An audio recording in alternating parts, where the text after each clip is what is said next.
Hello there, Fox fans. How are you doing? Who's in the chat today? I hope we're all having a nice Sunday. And I have to say, happy Father's Day. So I'm sort of, in a silly way, sort of dedicating this stream to my old Papa Fox back home in England. I hope he's having a nice day.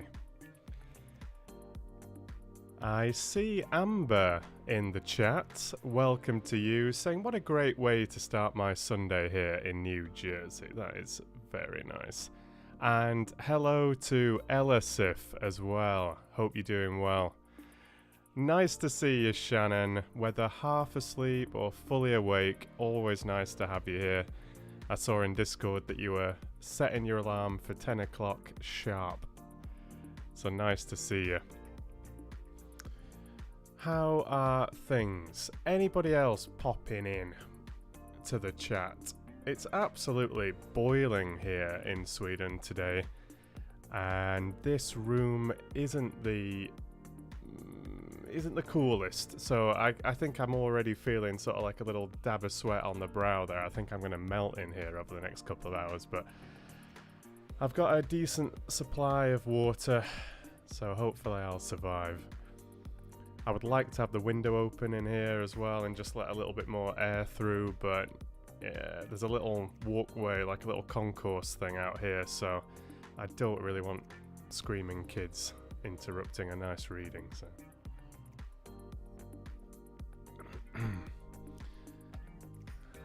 and Papa Fox himself is here as well.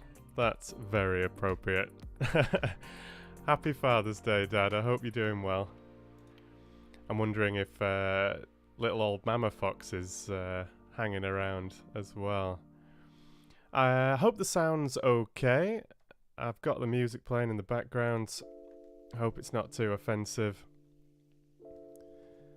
I've gone for a relaxing theme with epidemic sound today, so hopefully it's just a nice little bit of background. Oh wow, that's serious stuff, Chelsea, and welcome to the stream, Chelsea. Nice to see you. And hiya, Christy. Yeah, 90 degrees Fahrenheit. That is serious stuff. I'm not sure what it is in Fahrenheit in Stockholm, well, like just north of Stockholm, but it's about 28 centigrade, which I know for some parts of the world is not a big deal, but when you're used to, well, about 10 centigrade and often a lot less, 28 feels like a lot. And these houses are built for cold climates, so they seem to really hold on to the heat. There's no air conditioning, and you know, as the day goes on, they just get warmer and warmer and warmer. You just boil in here. So yeah, it's often a little bit cooler outside than it is inside. Like in my old Solna apartment, back when I first started the book clubs, I used to just have to sit in shorts and record. I was just like sweating. Like there's just no way to cool down. I think it got into the 30s indoors some days. So it's not that bad at the moment. But it, you know, 28 degrees here is warm enough, believe me. But I know for some of you, like in the US and other places, that's probably like just a regular spring day or like a autumn morning or something. But who else is here? Yeah, Christy, nice to see you. Thanks for saying hello, and hello to Solid You. I'm wondering if you've changed your name. I'm not sure. I feel like I recognise your little picture. I'm not sure, but hello to you over in Korea. Awesome. And Mama Fox, there she is. Yeah, this has healed like a tree, hasn't it? My Wolverine healing powers. I mean, it's not so different to my other cheek now. It's just red. I think it's catching a bit of sun. I should probably be wearing like 100 sun factor sun cream or something. But yeah, it's healed really well. Like, you can't really see it on the camera, but there's just like a couple of little scabby scars here and a little bit of something like here and here. But it's done pretty well. I think my shoulder and knee actually came off worse. My knee still looks a bit messy, but hello to Happy JB. Nice to see you. Big hugs. 23 for you. Yeah, so wow, we're actually warmer. That's amazing. Yeah, cheers, JB. It's coming along well. Oh, and hello to Mango. Nice to see you. Nice to see you, Mango. Hope you're doing good. And this is exactly what I hoped. We've got an amazing spread. We've got some like East Coast, maybe Central US. We've got Korea, and we've even got Australia. Welcome to Jody. Nice to see you. That's awesome. Yeah, I was hoping that just streaming a little bit earlier, like, I wasn't sure if some people would be a bit too busy in the middle of the day. Say you're over in the UK, it's 3 o'clock, you might be busy with other things. But I thought 4 p.m. my time could just pick up a couple of you over in Australia and that sort of part of the world, while still allowing those in America to be sort of waking up and popping online. So fantastic, really nice to see you. And hello to Githme as well. I'm wondering where you are. Maybe India. Maybe. And hello to Cora in Germany. Fantastic stuff. Well, there you go, Casper. That's what I'm talking about. 21 degrees and suffering, you're saying. And like I said, it's 28 here. I don't know what it is indoors, but it's not particularly comfortable. Oh, and JB, you're in Thailand. Ah, there you go. Fantastic. And Helena in Germany saying good afternoon as well. Lovely to see you as always, Helena. A treat to have you all here. Lovely. Keeping me company on this Sunday afternoon. Very nice. Yeah, I looked at all the time zones when I was scheduling this live stream the other day, and I thought it'd be around midnight, depending exactly where you are in Australia, but I was thinking about midnight for you, 10 a.m. over in the east coast of North America. And yeah, a good sort of time over in India and that sort of... Sri Lanka. Yeah, exactly. So India, Sri Lanka, sort of a decent time for you, just in the middle of your evening somewhere. Good stuff. Oh, wow, Mango. That is serious. California, over 100 degrees. I could not deal with that. I would just find a shady spot under a tree and I think just live in it. Live in the tree, in a little hammock. Too hot for me. Well, and Ada in New York. I didn't realise you were in New York, actually, Ada. That's new information to me. I know loads of you, especially on Facebook, have let me know where you're all coming from and everything, but I'm not going to lie, I do muddle them up and forget. And Firefly from Cambodia. That is absolutely awesome. Yeah, I know, it's amazing, JB. I mean, like when my old channel started kicking off with Harry Potter, it blew my mind, I assure you. When I saw people coming in from Brazil and Chile and Canada and North America and then like Korea and, you know, Southeast Asia, Australia, New Zealand, Russia, and all around Europe, and even some people in like different African countries and stuff like that, it was just...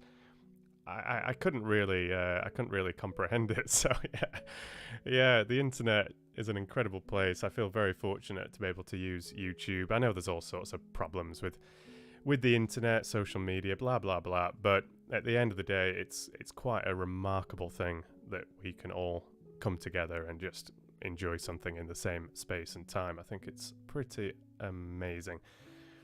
Yeah, I believe that, Christy. You have a lot of forest fires and all sorts of things over there. Oh, but you're on the East Coast. But welcome, welcome to you all, wherever you're coming from. Caitlin's saying good morning. Lovely stuff. Right. Gosh, the amount of tropical storms and hurricanes and things you guys get, Shannon, it's absolutely unbelievable.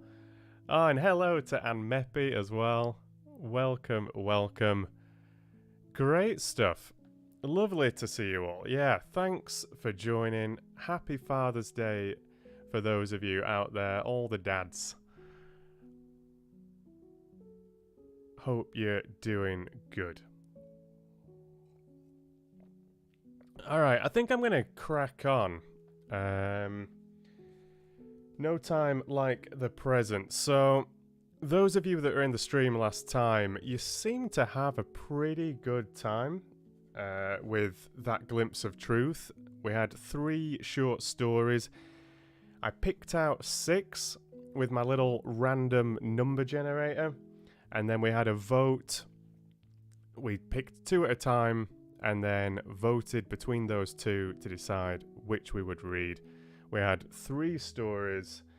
I think The Toy Maker and His Wife was my favourite. I know a lot of you really enjoyed The Lottery. And Shadow Industry was certainly interesting. It was thought-provoking. Excuse me, we read that a couple of times. And it was just fun to just pick into this anthology pretty much at random. There's the stories going back a few centuries. A lot of them are concentrated in the 19th century, 20th century, and there's a couple of quite modern things in there. All sorts of different genres, authors. I actually thought that just before I spun the number generator, I would just read a little bit of the introduction by David Miller. Certainly won't read all of it, it's a few pages long, but I found it quite interesting just hearing how he went about this process and why he wanted to make this book in the first place.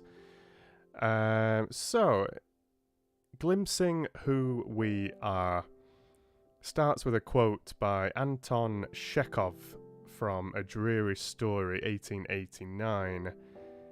"Tell me what you want, and I shall tell you who you are." Ah, and welcome to Logan. Nice to see you as always, one bad hombre. An anthology is a weird, wonky wonder. The one you hold in your hands is no different. Are all the short stories selected here really the finest? Who says? And why? Let alone how? There are several things to be stated at the outset. 1. Choosing 100 stories and stating they are the finest is an excellent way to start a discussion. 2. The form itself, the short story, exemplifies some of the finest writing that isn't poetry, that couldn't be a novel. And 3. We are all aggravatingly, hopelessly, usefully, desperately subjective. Finally, 4. The task is, frankly, impossible. How can anyone select 100 short stories above the hundreds of thousands that sit beside them? Describing the process of judging a literary prize for a novel, the British novelist Penelope Fitzgerald wrote in 1998, "It's always the same. You make up your mind to remain calm, dispassionate and civilized. And then, as the meetings go on, you become increasingly heated and quarrelsome.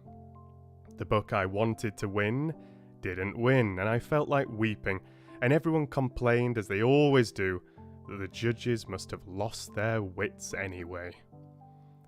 And selecting the stories here has had a similar feel. I've tried to remain dispassionate, searching for the finest, ending up being wholly, and I'd argue, usefully passionate.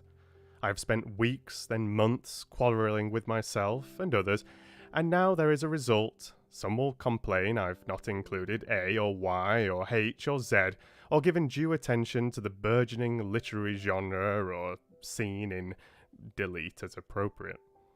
There are stories originally written in Hebrew, Spanish, French, Norwegian, Danish, Yiddish, Russian, German, Vietnamese, Japanese, and written in English from most continents. But it will be said there could be more Commonwealth writing here, that there is not enough science fiction, there's too much Russian, Irish and American and not enough Indian writing, that I have neglected gay, ghost, or gay ghost stories, or crime fiction, and some of that is true and not true, but I suspect each of those genres could hold a selection of over 100 stories within their categories. We know that these days, whatever happens, someone will be there to complain, but this is a quality exercise, not a quota project. All I can say is that the experience of selecting the stories here has been blackly exhilarating. Perhaps a little bit like it might be to appear on the literary equivalent of Desert Island Discs. My fate now has to be being told I've missed out authors whose names begin with X, Y, and Z, and the whole of the rest of the alphabet, and just got it wrong. Caused vast offence, and, well, the list is as endless as this book could have been. Philip Roth might just be a useful, if ignorant, ally here. He has written superb novels, but is not a fine short story writer, according to me. In American Pastoral, 1997, he wrote, "The fact remains that getting people right is not what living is all about anyway. It's getting them wrong that is living. Getting them wrong and wrong and wrong, and then, on careful reconsideration, getting them wrong again. That's how we know we're alive. We're wrong."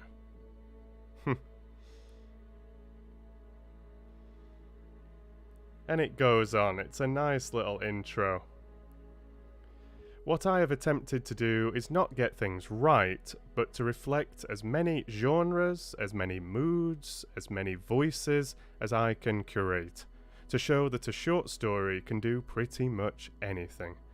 Tell the tale, untell the tale told, hide the teller, make you laugh, make you cry, show a world, be political, play and work and expand what fiction can do, and so on and so forth.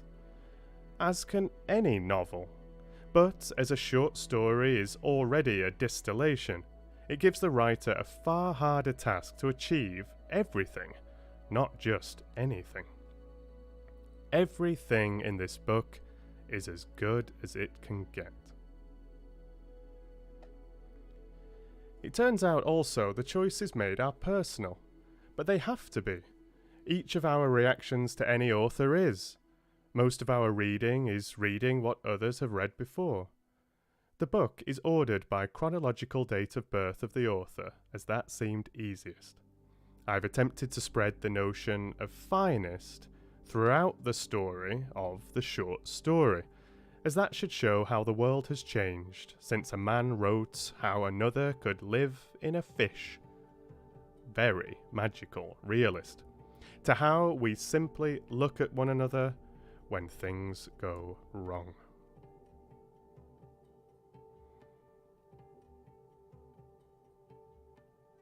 And he goes on. I feel like reading a little bit more. I don't want to bore you with the intro, but I think it's quite nice.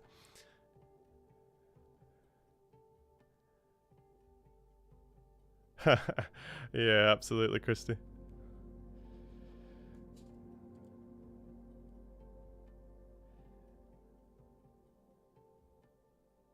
Yeah, so he continues to talk about the process. Alright. I'm gonna spin the wheel.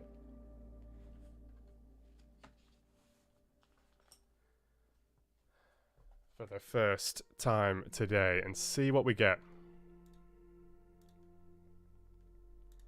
See what we get.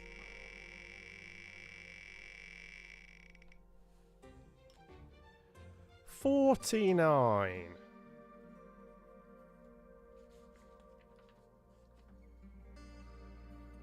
So 49 is The Blush by Elizabeth Taylor.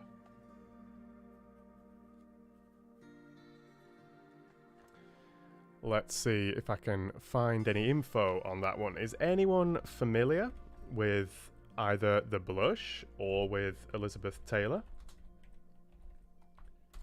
Do let me know in the chat.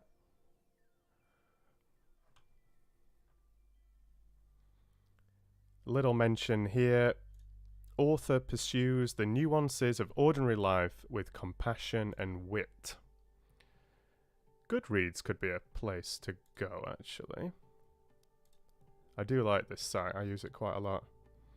Amongst the characters in this collection of short stories, are the upright Mrs. Allen, who unwittingly provides an alibi for her slackly corseted home help, and Emily, who has written fluent, amusing letters to a distinguished novelist for 10 years, but descends into small talk when they meet. Elizabeth Taylor was a popular English novelist and short story writer, born in Reading, Berkshire in 1912. Educated at the Abbey School, Reading, and worked as a governess, as a tutor, and as a librarian. So, yeah, let me know if you're familiar with that one.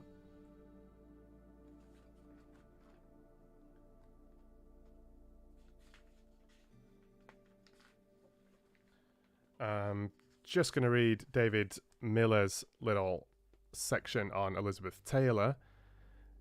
He says, the writer Elizabeth Jane Howard was once asked to write a biography of Elizabeth Taylor, 1912 to 1975, but she declined as she thought Taylor's life had a lack of event. Born near Reading, which is in England, the daughter of an insurance inspector, she worked as a librarian and teacher and married a man who ran a confectionery company. She died aged 63 from cancer. She wrote, the whole point is that writing has a pattern and life hasn't. Life is so untidy. Art is so short and life so long. It is not possible to have perfection in life, but it is possible to have perfection in a novel.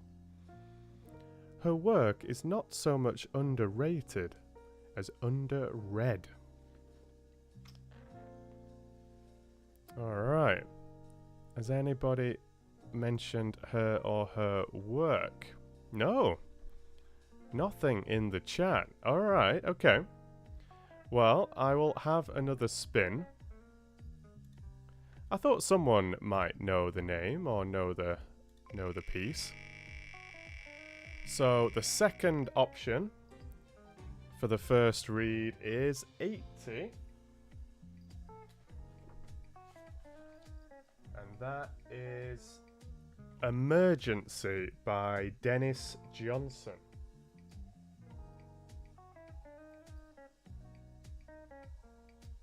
Oh wait, no.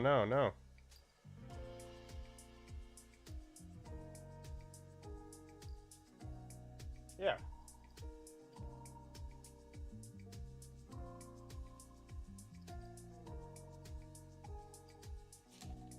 No, sorry.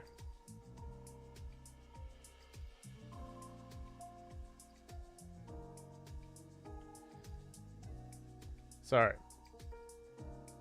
I've just had to like pencil in all the numbers down here and I've got this one wrong.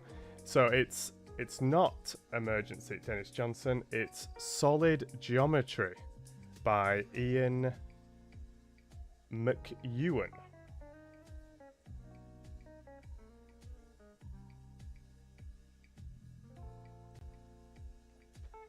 My bad. Solid Geometry by Ian McEwan. Let's see. Let's see if it's in here actually.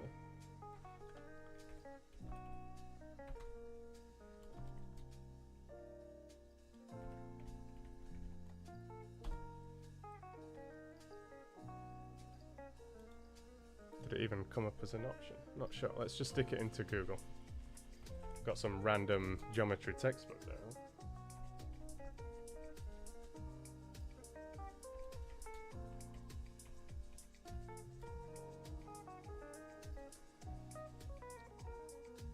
We've got a film, a 2002 film based on the short story. Oh, it is in the little Goodreads.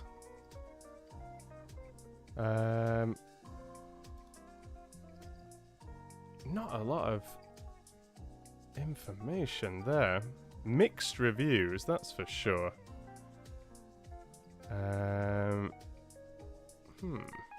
Let's have a look at the film. I mean, this will give us the plot. Phil is a successful advertising executive and Maisie is his young and hedonistic wife, but their lives are thrown into turmoil when Phil inherits his great-great-grandfather's secret diaries. He becomes obsessed with research into solid geometry contained in the diaries, and is fascinated by the theory of a plane without a surface. His pursuit of this mythical geometric concept tears his marriage apart. Alright, is anyone familiar? I've not heard of the film. Don't think I've heard of Ian McEwan. Let's see what David Miller's got to say. And then I'll put it up to the vote. So he says, Ian McEwan, born 1948, is the highly acclaimed author of Black Dog's Enduring Love and... the Booker Prize winning Amsterdam, Atonement, On Chesil Beach, Solar, Sweet Tooth and The Children Act. McEwan has not written a short story since his second collection in 1978, saying once, "They were a kind of laboratory for me. They allowed me to try out different things, to discover myself as a writer. Even as experiments, they showed McEwan's precision and craft as a writer from a very early stage."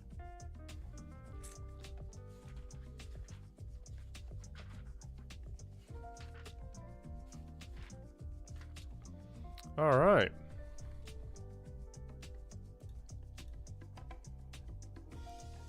What do we think?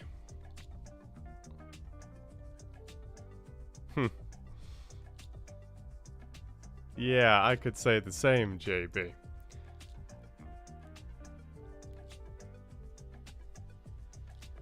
Oh, you know Sweet Tooth, Logan. That's pretty cool.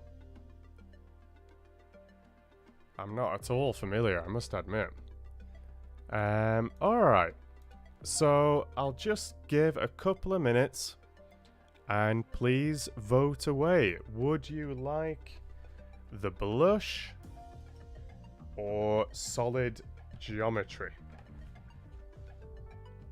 Any feelings there? The Blush by Elizabeth Taylor or Solid Geometry by Ian McEwan? Oh, is it, Shannon? I wonder if it's based on that. I guess so.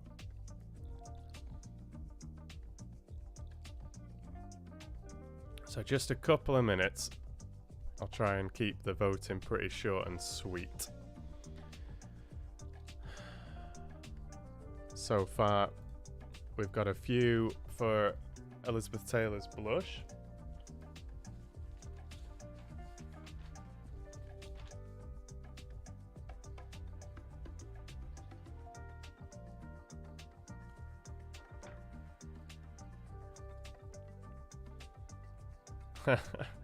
Just trying to even it out a little bit, Casper.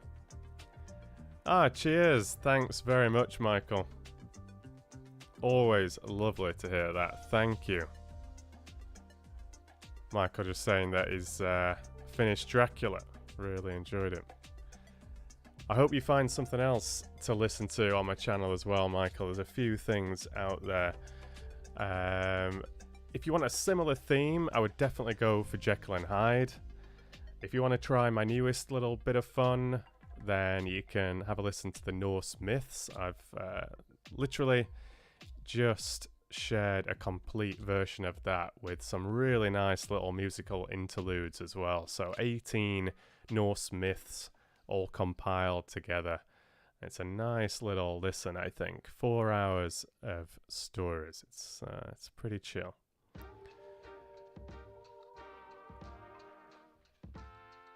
Ah, so you're familiar with Ian McEwan then, Mama Fox.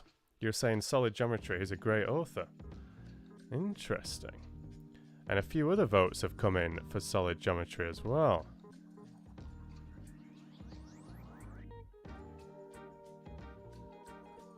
Interesting.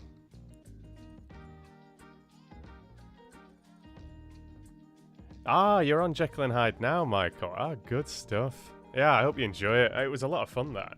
For such a dark story, it was a lot of fun to make. Alright, let's have a look at the votes.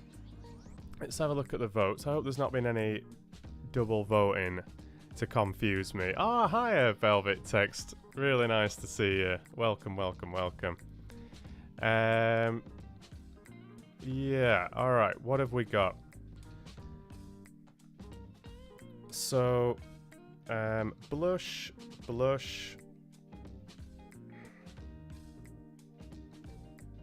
Oh, is that only 2 there, actually?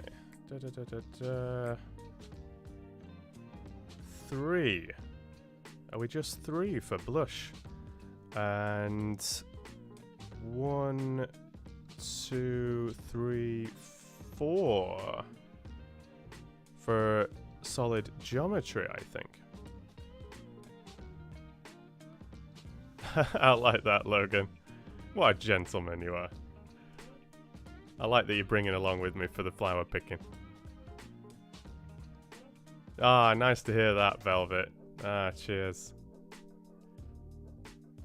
Yeah, you can change your mind if you want. I'm not going to hold it against you, JB. Cheers, Michael. Alright, well, I think solid geometry wins it, then. I think solid geometry just edges it. I thought that was going to be a landslide for blush for some reason. Alright. I will change the pages back. So, page 722.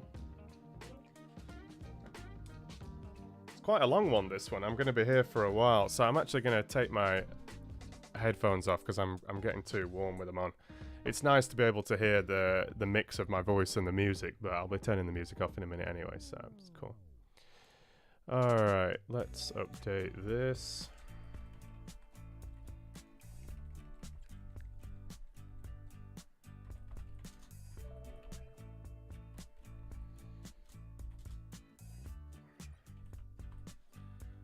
Just a sec.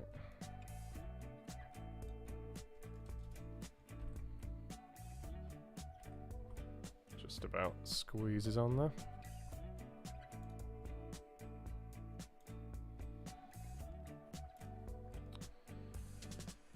Okay.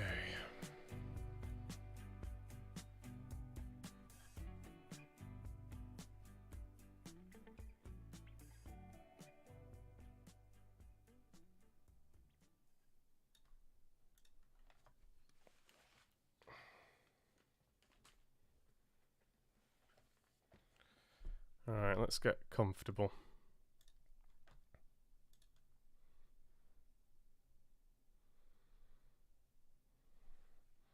Hiya, Picky Mickey.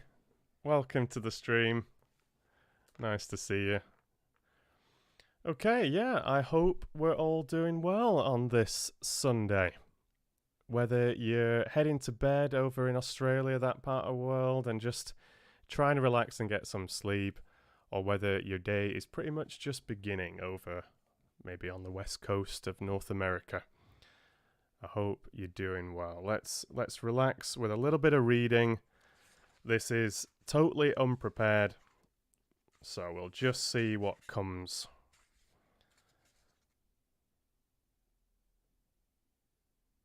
And at the end of the day, you know, there's going to be some of these stories that we really enjoy, some less so, but it's just interesting. Really nice to try different things. See what we make of them. Not sure how many characters feature here. Don't expect any wild character voices or anything. I'm just going to keep it quite neutral. You know, when I don't know the story, there's no point just throwing too many random things in. Let's see what we get. All right. Solid Geometry by Ian McEwan.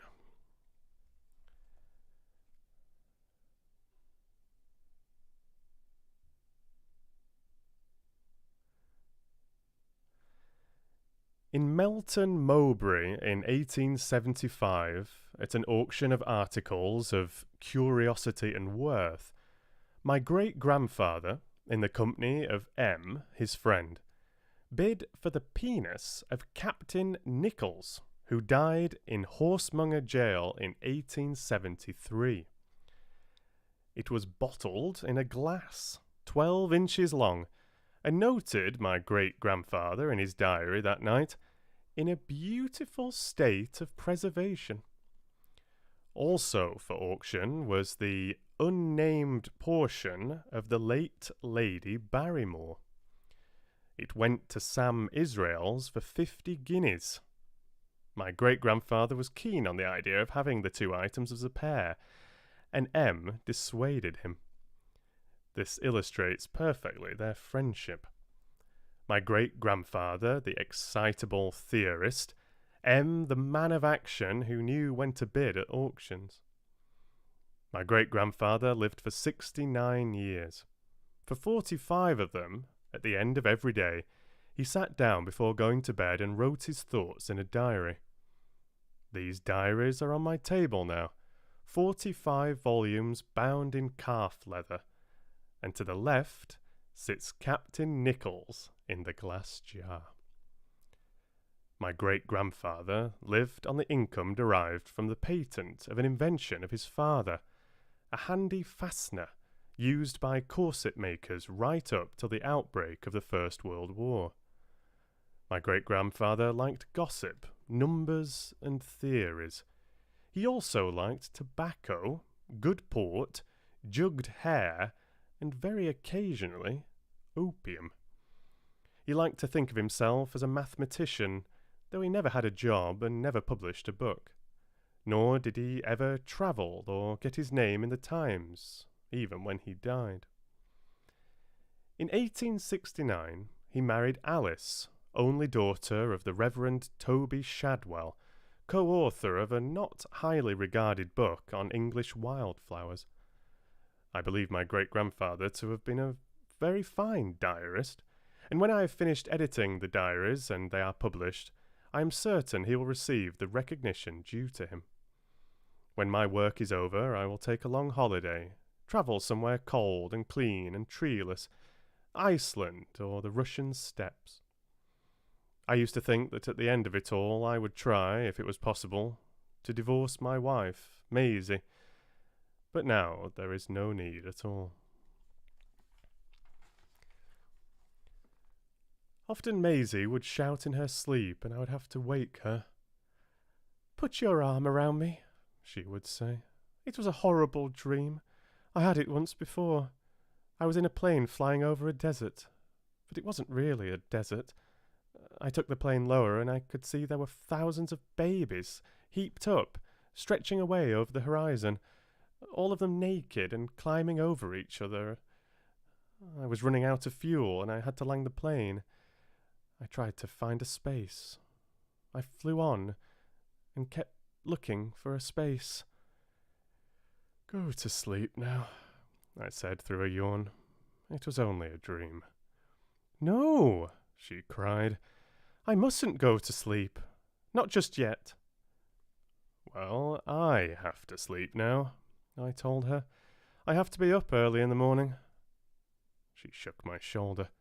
"Please don't go to sleep yet. Don't leave me here." "I'm in the same bed," I said. "I won't leave you." "It makes no difference. Don't leave me awake." But my eyes were already closing. Lately I've taken up my great-grandfather's habit. Before going to bed I sit down for half an hour and think over the day. I have no mathematical whimsies or sexual theories to note down. Mostly I write out what Maisie has said to me or what I have said to Maisie. Sometimes, for complete privacy, I lock myself in the bathroom, sit on the toilet seat and balance the writing pad on my knees. Apart from me there is occasionally a spider or two in the bathroom. They climb up the wastepipe and crouch perfectly still on the glaring white enamel. They must wonder where they have come to. After hours of crouching, they turn back, puzzled, or perhaps disappointed they could not learn more. As far as I can tell, my great-grandfather made only one reference to spiders. On May 8th, 1906, he wrote, "Bismarck is a spider."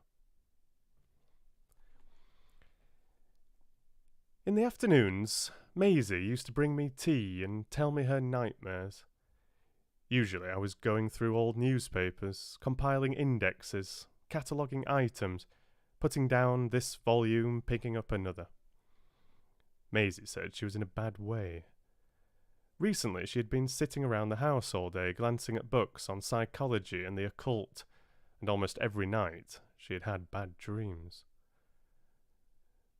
Since the time we exchanged physical blows, lying in wait to hit each other with the same shoe outside the bathroom, I had little sympathy for her.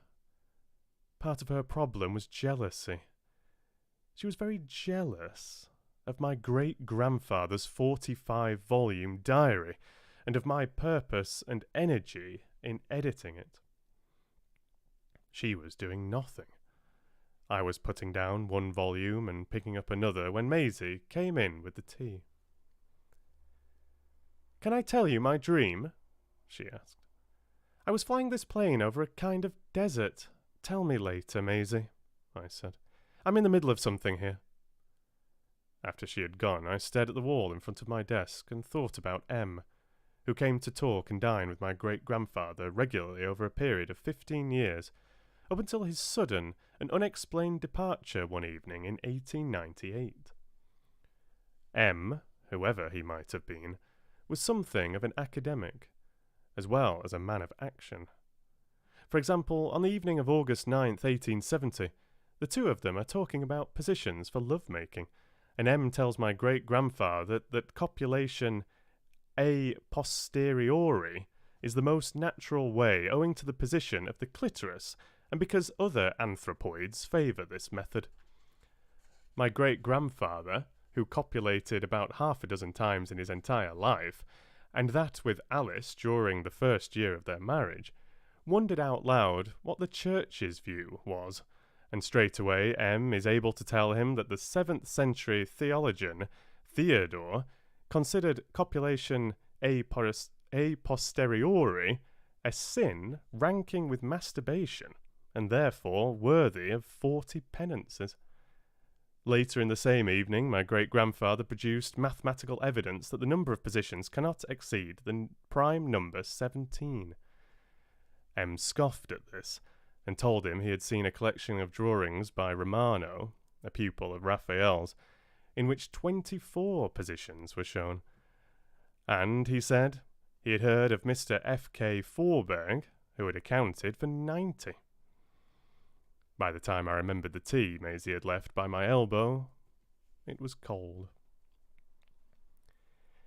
An important stage in the deterioration of our marriage was reached as follows.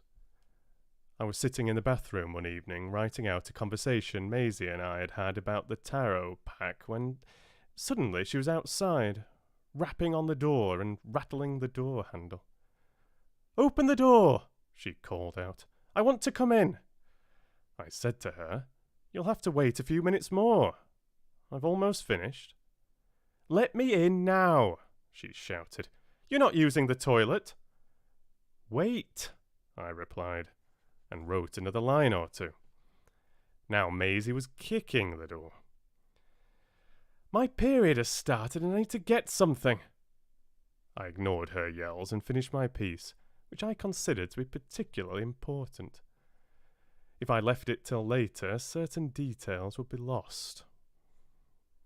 There was no sound from Maisie now, and I assumed she was in the bedroom. But when I opened the door, she was standing right in my way with a shoe in her hand. She brought the heel of it sharply down on my head, and I only had time to move slightly to one side. The heel caught the top of my ear, and it cut badly. "There," said Maisie, stepping round me to get to the bathroom. "Now we are both bleeding," and she banged the door shut. I picked up the shoe and stood quietly and patiently outside the bathroom, holding a handkerchief to my bleeding ear. Maisie was in the bathroom about 10 minutes, and as she came out, I caught her neatly and squarely on the top of her head. I did not give her time to move. She stood perfectly still for a moment, looking straight into my eyes. "You worm!" she breathed, and went down to the kitchen to nurse her head out of my sight. During supper yesterday, Maisie claimed that a man locked in a cell with only the tarot cards would have access to all knowledge. She'd been doing a reading that afternoon, and the cards were still spread about the floor. Could he work out the street plan of Valparaiso from the cards? I asked. You're being stupid, she replied. Could it tell him the best way to start a laundry business? The best way to make an omelette or a kidney machine? Your mind is so narrow, she complained. You're so narrow, so predictable. Could he, I insisted, tell me who M is or why? Those things don't matter, she cried. They're not necessary. They're all still knowledge. Could he find them out? She hesitated. Yes, he could. I smiled and said nothing. What's so funny? She said. I shrugged, and she began to get angry. She wanted to be disproved. Why do you ask all those pointless questions? I shrugged again. I just wanted to know if you really meant everything. Maisie banged the table and screamed. Damn you! Why are you always trying me out? Why don't you say something real? And with that, we both recognised we had reached the point where all our discussions led, and we became bitterly silent. Work on the diaries cannot proceed until I have cleared up the mystery surrounding M. After coming to dinner on and off for 15 years and supplying my great-grandfather with a mass of material for his theories, M simply disappears from the pages of the diary. On Tuesday, December 6th, my great-grandfather invited M to dine on the following Saturday, and although M came, my great-grandfather in the entry for that day simply writes, M to dinner. On any other day, the conversation at these meals is recorded at great length. M had been to dinner on Monday, December 5th, and the conversation had been about geometry, and the entries for the rest of the week are entirely given over to the same subject. There is absolutely no hint of antagonism. Besides, my great-grandfather needed M. M provided his material. M knew what was going on. He was familiar with London, and he had been on the continent a number of times. He knew all about socialism and Darwin. He had an acquaintance in the free love movement, a friend of James Hinton. M was in the world in a way which my great-grandfather, who left Melton Mowbray only once in his lifetime to visit Nottingham, was not. Even as a young man, my great-grandfather preferred to theorise by the fireside. All he needed were the materials M supplied. For example, one evening in June 1884, M, who was just back from London, gave my great-grandfather an account of how the streets of the town were fouled and clogged by horse dung. Now, in that same week, my great-grandfather had been reading the essay by Malthus called On the Principle of Population. That night he made an excited entry in the diary about a pamphlet that he wanted to write and have published. It was to be called De Stercor Equorum. The pamphlet was never published and probably never written, but there are detailed notes in the diary entries for the 2 weeks following that evening. In De Stercor Equorum, concerning horse shit, he assumes geometric growth in the horse population, and working from detailed street plans, he predicted that the metropolis would be impassable by 1935. By impassable, he took to mean an average thickness of 1 foot, compressed, in every major street. He described involved experiments outside his own stables to determine the compressibility of horse dung, which he managed to express mathematically. It was all pure theory, of course. His results rested on the assumption that no dung would be shovelled aside in the 50 years to come. Very likely it was M who talked my great-grandfather out of the project. One morning, after a long dark night of Maisie's nightmares, We were laying side by side in bed, and I said, "What is it you really want? Why don't you go back to your job? These long walks, all this analysis, sitting around the house, lying in bed all morning, the tarot pack, the nightmares. What is it you want?" And she said, "I want to get my head straight," which she had said many times before. I said, "Your head, your mind, it's not like a hotel kitchen, you know. You can't throw stuff out like old tin cans. It's more like a river than a place, moving and changing all the time. You can't make rivers flow straight." "Don't go through all that again," she said. "I'm not trying to make rivers flow straight. I'm trying to get my head straight." "You've got to do something," I told her. "You can't do nothing. Why not go back to your job? You didn't have nightmares when you were working. You were never so unhappy when you were working." "I've got to stand back from all that," she said. "I'm not sure what any of it means." "Fashion," I said. "It's all fashion. Fashionable metaphors, fashionable reading, fashionable malaise.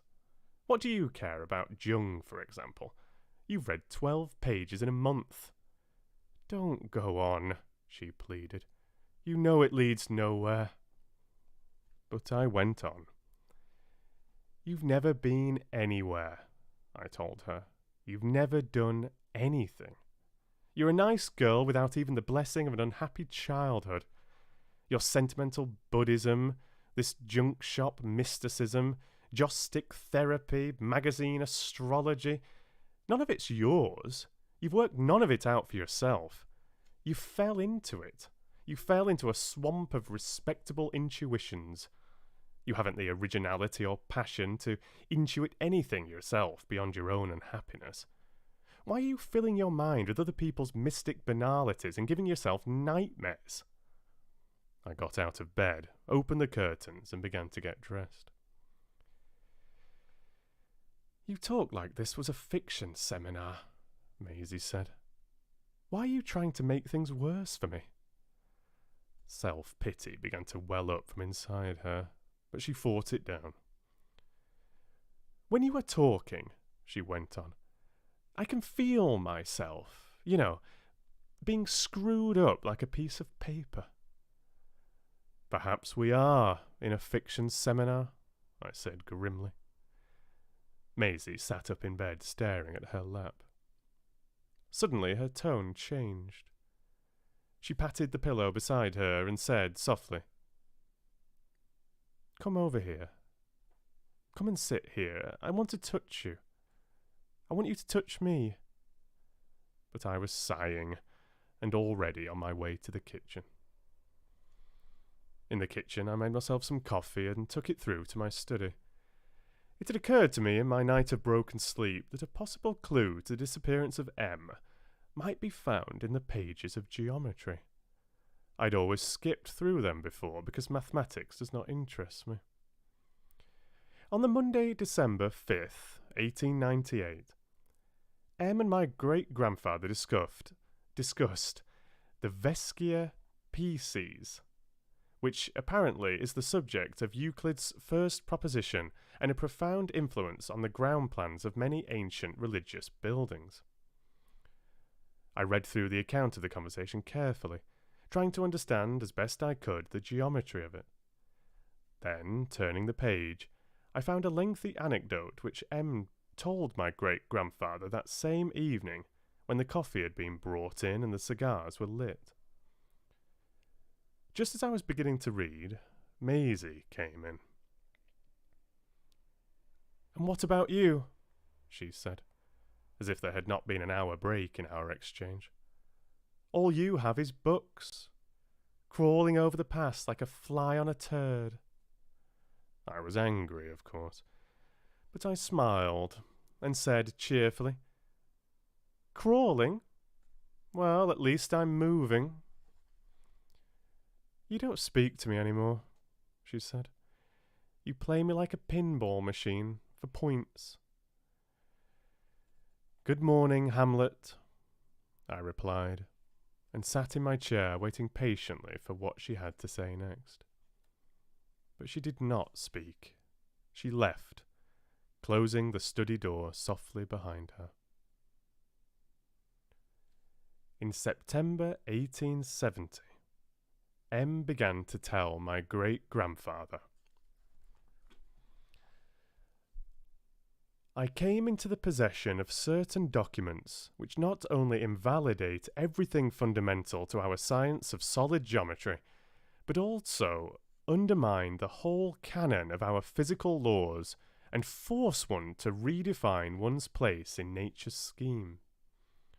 These papers outweigh in importance the combined work of Marx and Darwin. They were entrusted to me by a young American mathematician, and they are the work of David Hunter, a mathematician too, and a Scotsman. The American's name was Goodman. I had corresponded with his father over a number of years in connection with his work on the cyclical theory of menstruation, which, incredibly enough, is still widely discredited in this country. I met the young Goodman in Vienna, where, along with Hunter and mathematicians from a dozen countries, he'd been attending an international conference on mathematics. Goodman was pale and greatly disturbed when I met him, and planned to return to America the following day, even though the conference was not yet half complete. He gave the papers into my care, with the instructions that I was to deliver them to David Hunter if I was ever to learn of his whereabouts. And then, only after much persuasion and insistence on my part, he told me what he had witnessed on the third day of the conference. The conference met every morning at 9:30, when a paper was read and a general discussion ensued. At 11 o'clock refreshments were brought in, and many of the mathematicians would get up from the long, highly polished table round which they were all gathered, and stroll about the large, elegant room and engage in informal discussions with their colleagues. Now, the conference lasted 2 weeks, and by a long-standing arrangement, the most eminent of the mathematicians read their papers first, followed by the slightly less eminent, and so on, in a descending hierarchy throughout the 2 weeks, which caused, as it is wont to do among highly intelligent men, occasional but intense jealousies. Hunter, though a brilliant mathematician, was young and virtually unknown outside his university, which was Edinburgh. He had applied to deliver what he described as a very important paper on solid geometry, and since he was of little account in this pantheon, he was assigned to read to the conference on the last day but one, by which time many of the most important figures would have returned to their respective countries. And so, on the third morning, as the servants were bringing in the refreshments, Hunter stood up and suddenly addressed his colleagues just as they were rising from their seats. He was a large, shaggy man, and though young, he had about him a certain presence which reduced the hum of conversation to a complete silence.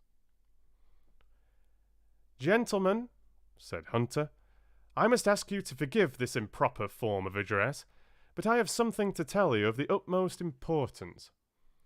I've discovered the plane without a surface."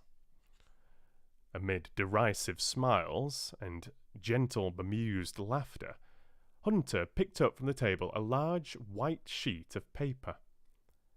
With a pocket knife, he made an incision along its surface about 3 inches long and slightly to one side of its centre. Then he made some rapid, complicated folds, and holding the paper aloft so all could see, he appeared to draw one corner of it through the incision, and as he did so, it disappeared. "Behold, gentlemen," said Hunter, holding out his empty hands towards the company, "the plane without a surface." Maisie came into my room, washed now and smelling faintly of perfumed soap. She came and stood behind my chair and placed her hands on my shoulders. "What are you reading?" she said. "Just bits of the diary which I haven't looked at before." She began to massage me gently at the base of my neck. I would have found it soothing if it had still been the first year of our marriage, but it was the 6th year, and it generated a kind of tension which communicated itself the length of my spine. Maisie wanted something. To restrain her, I placed my right hand on her left, and mistaking this for affection, she leaned forward and kissed under my ear. Her breath smelled of toothpaste and toast. She tugged at my shoulder.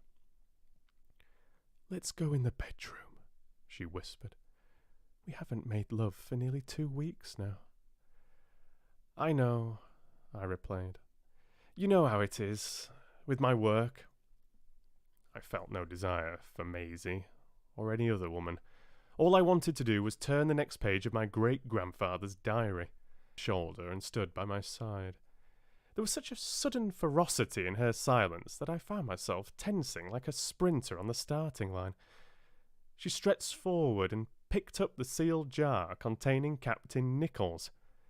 As she lifted it, his penis drifted dreamily from one end of the glass to the other. "You're so complacent!" Maisie shrieked, just before she hurled the glass bottle at the wall in front of my table. Instinctively, I covered my face with my hand to shield off the shattering glass. As I opened my eyes, I heard myself saying, "Why did you do that? That belonged to my great-grandfather."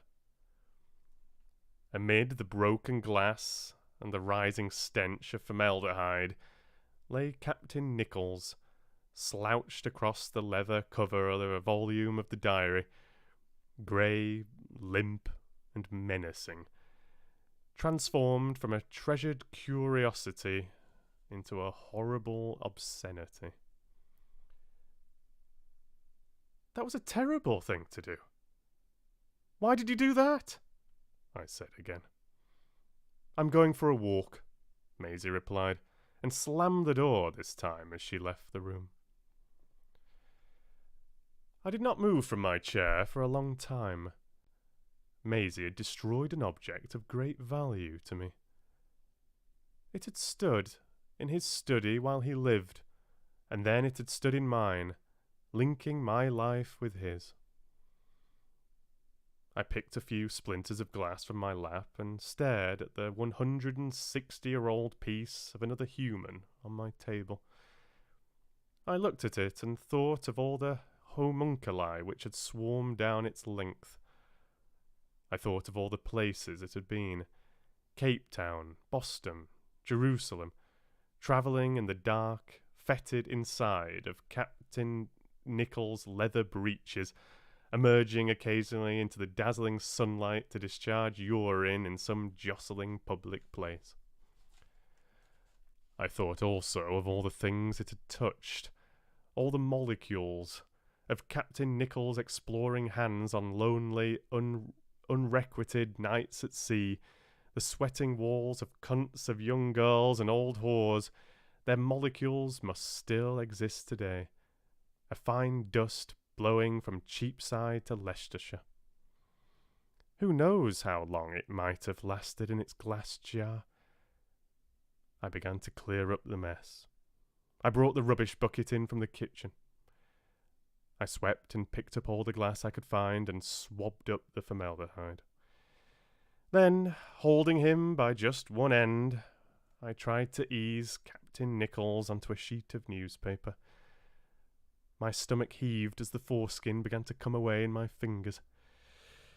Finally, with my eyes closed, I succeeded, and wrapping him carefully in the newspaper, I carried him into the garden and buried him under the geraniums. All this time I tried to prevent my resentment towards Maisie filling my mind. I wanted to continue with M's story. Back in my chair, I dabbed at a few spots of formaldehyde which had blotted the ink, and read on. For as long as a minute, the room was frozen, and with each successive second it appeared to freeze harder. The first to speak was Dr. Stanley Rose of Cambridge University, who had much to lose by Hunter's plane without a surface. His reputation, which was very considerable indeed, rested upon his principles of solid geometry. "How dare you, sir? How dare you insult the dignity of this assembly with a worthless conjurer's trick?" And bolstered by the rising murmur of concurrence behind him, he added, "You should be ashamed, young man, thoroughly ashamed." With that, the room erupted like a volcano. With the exception of young Goodman and of the servants who still stood by the refreshments, the whole room turned on Hunter and directed at him a senseless babble of denunciation, invective, and threat. Some thumped on the table in their fury, others waved their clenched fists. One very frail German gentleman fell to the floor in an apoplexy and had to be helped to a chair. And there stood Hunter, firm and outwardly unmoved, his head inclined slightly to one side, his fingers resting lightly on the surface of the long polished table. That such an uproar should follow a worthless conjurer's trick clearly demonstrated the extent of the underlying unease, and Hunter surely appreciated this. Raising his hand, and the company falling suddenly silent once more, he said,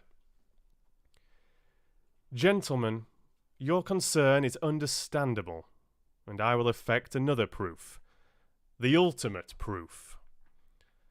This said, he sat down and removed his shoes, stood up and removed his jacket, and then called for a volunteer to assist him, at which Goodman came forward. Hunter strode through the crowd to a couch which stood along one of the walls, and while he settled himself upon it, he told the mystified Goodman that when he returned to England, he should take with him Hunter's papers, and keep them there until he came to collect them. When the mathematicians had gathered round the couch, Hunter rolled onto his stomach and clasped his hands behind his back in a strange posture to fashion a hoop with his arms. He asked Goodman to hold his arms in that position for him, and rolled on his side, where he began a number of strenuous jerking movements which enabled him to pass one of his feet through the hoop. He asked his assistant to turn him on his other side, where he performed the same movements again, and succeeded in passing his other foot between his arms, and at the same time bent his trunk in such a way that his head was able to pass through the hoop in the opposite direction to his feet. With the help of his assistant, he began to pass his legs and head past each other through the hoop made by his arms. It was then that the distinguished assembly vented as one man a single yelp of utter incredulity. Hunter was beginning to disappear, and now, as his legs and head passed through his arms with greater facility, seemed even to be drawn through by some invisible power, he was almost gone. And now he was gone, quite gone, and nothing remained. M's story put my great-grandfather in a frenzy of excitement. In his diary that night he recorded how he tried to prevail upon my guest to send for the papers upon the instant, even though it was by now 2 o'clock in the morning. M, however, was more sceptical about the whole thing. Americans, he told my great-grandfather, often indulge in fantastic tales. But he agreed to bring along the papers the following day. As it turned out, M did not dine with my great-grandfather that night because of another engagement, but he called round in the late afternoon with the papers. Before he left, he told my great-grandfather he had been through them a number of times, and there was no sense to be had out of them. He did not realise then how much he was underestimating my great-grandfather as an amateur mathematician.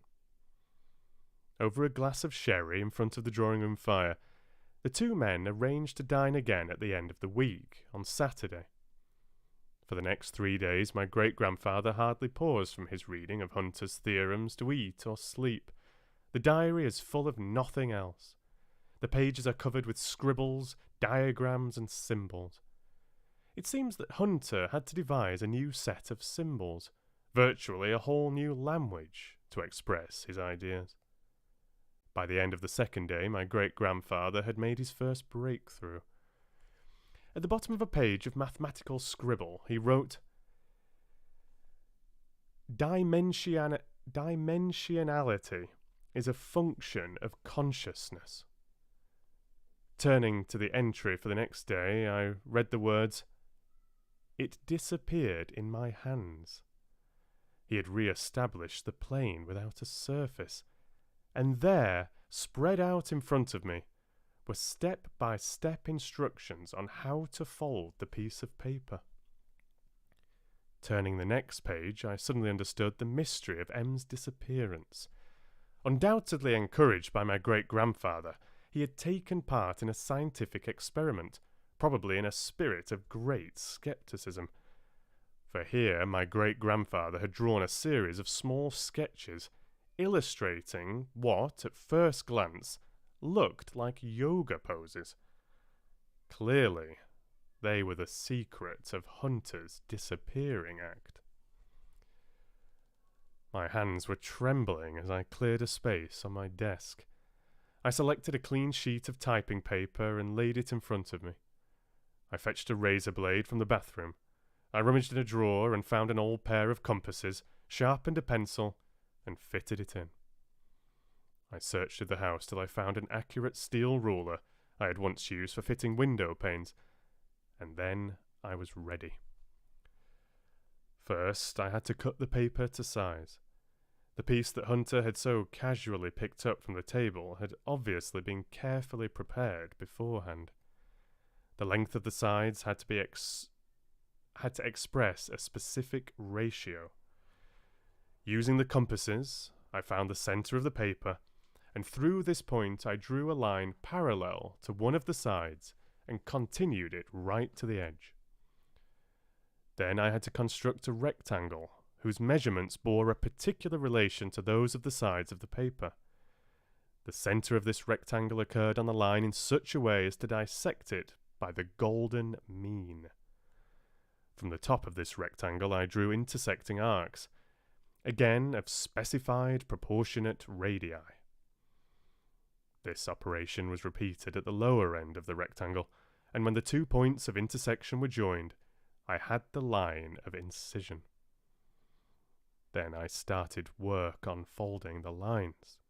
Each line seemed to express, in its length, angle of incline, and point of intersection with other lines, some mysterious inner harmony of numbers.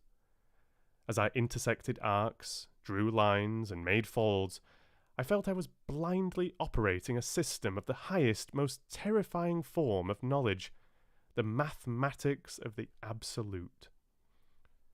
By the time I had made the final fold, the piece of paper was the shape of a geometric flower, with 3 concentric rings arranged around the incision at the centre. There was something so tranquil and perfect about this design, something so remote and compelling, that as I stared into it I found myself going into a light trance, and my mind becoming clear and inactive. I shook my head and glanced away. It was now time to turn the flower in on itself and pull it through the incision. This was a delicate operation, and now my hands were trembling again. Only by staring into the centre of the design could I calm myself. With my thumbs I began to push the sides of the paper flower towards the centre, and as I did so I felt a numbness settle over the back of my skull. I pushed a little further. The paper glowed whiter for an instant, and then it seemed to disappear. I say seemed. Because at first I could not be sure whether I could feel it still in my hands and not see it, or see it but not feel it, or whether I could sense it had disappeared while its external properties remained. The numbness had spread right across my head and shoulders. My senses seemed inadequate to grasp what was happening. Dimensionality is a function of consciousness, I thought. I brought my hands together, and there was nothing between them. But even when I opened them again and saw nothing, I could not be sure the paper flower had completely gone. An impression remained, an after image, not on the retina, but on the mind itself. Just then the door opened behind me, and Maisie said, "What are you doing?" I returned as if from a dream to the room and to the faint smell of formaldehyde. It was a long, long time ago now, the destruction of Captain Nicholl, but the smell revived my resentment, which spread through me like the numbness. Maisie slouched in the doorway, muffled in a thick coat and woolen scarf. She seemed a long way off, and as I looked at her, my resentment merged into a familiar weariness of our marriage. I thought, why did she break the glass? Because she wanted to make love? Because she wanted a penis? Because she was jealous of my work and wanted to smash the connection it had with my great-grandfather's life? "Why did you do it?" I said out loud, involuntarily. Maisie snorted. She had opened the door and found me hunched over the table, staring at my hands. "Have you been sitting there all afternoon?" she asked. "Thinking about that?" She giggled. "What happened to it, anyway? Did you suck it off?" "I buried it," I said, "under the geraniums." She came into the room a little way and said in a serious tone, "I'm sorry about that, I really am. I just did it before I knew what was happening. Do you forgive me?" I hesitated, and then, because my weariness had blossomed into a sudden resolution, I said, "Yes, of course I forgive you. It was only a prick in pickle." And we both laughed. Maisie came over to me and kissed me, and I returned the kiss, prizing open her lips with my tongue. "Are you hungry?" she said, when we were done with kissing. "Shall I make you some supper?" "Yes," I said. "I would love that." Maisie kissed me on the top of my head and left the room, while I turned back to my studies, resolving to be as kind as I could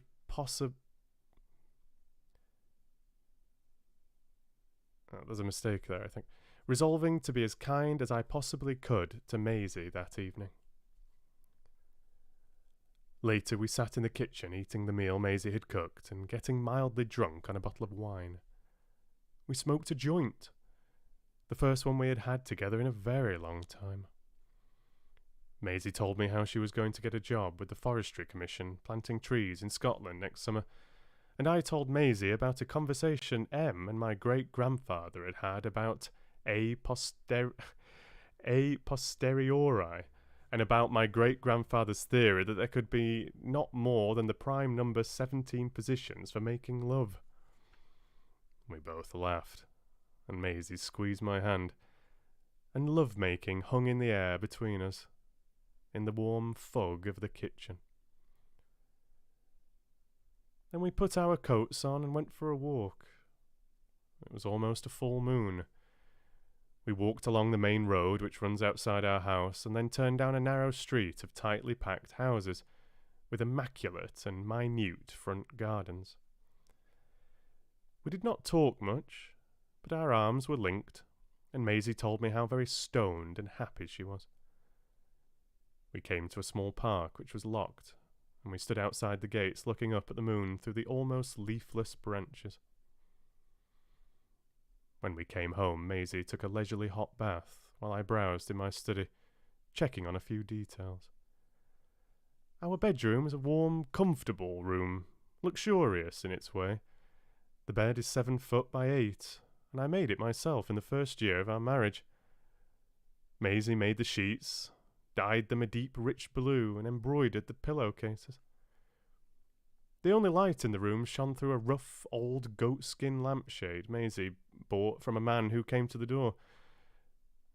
It was a long time since I had taken an interest in the bedroom. We lay side by side in the tangle of sheets and rugs, Maisie voluptuous and drowsy after her bath and stretched full out, and I propped up on my elbow. Maisie said sleepily, "I was walking along the river this afternoon. The trees are beautiful now. The oaks, the elms. There are 2 copper beeches about a mile past the footbridge. You should see them now." "Oh, that feels good." I'd eased her onto her belly and was caressing her back as she spoke. "There are blackberries, the biggest ones I've ever seen, growing all along the path, and elderberries too. I'm going to make some wine this autumn." I leaned over her and kissed the nape of her neck and brought her arms behind her back. She liked to be manipulated in this way, and she submitted warmly. "And the river is really still," she was saying. "You know, reflecting the trees, and the leaves are dropping into the river. Before the winter comes, we should go there together by the river, in the leaves. I found this little place. No one goes there." Holding Maisie's arms in position with one hand, I worked her legs towards the hoop with the other. "I sat in this place for half an hour without moving, like a tree. I saw a water rat running along the opposite bank and different kinds of ducks landing on the river and taking off. I heard these plopping noises in the river, but I didn't really know what they were, and I saw 2 orange butterflies. They almost came on my hand." When I had her legs in place, Maisie said, "Position number 18, and we both laughed softly. "Let's go there tomorrow, to the river," said Maisie, as I carefully eased her head towards her arms. "Careful, careful, that hurts!" she suddenly shouted, and tried to struggle. But it was too late now. Her head and legs were in place in the hoop of her arms, and I was beginning to push them through, past each other. "What's happening?" cried Maisie. Now the positioning of her limbs expressed the breathtaking beauty, the nobility of the human form, and, as in the paper flower, there was the fascinating power in its symmetry. I felt the trance coming on again, and the numbness settling over the back of my head. As I drew her arms and legs through, Maisie appeared to turn in on herself like a sock. "Oh, God," she sighed. "What's happening?" And her voice sounded very far away. Then she was gone.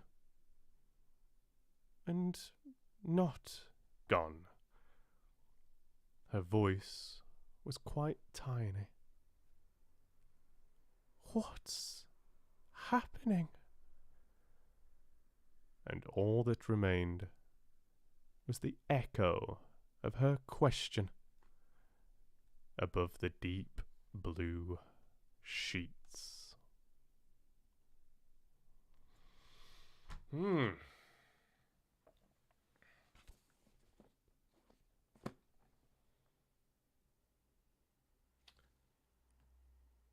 Well, thank you for listening.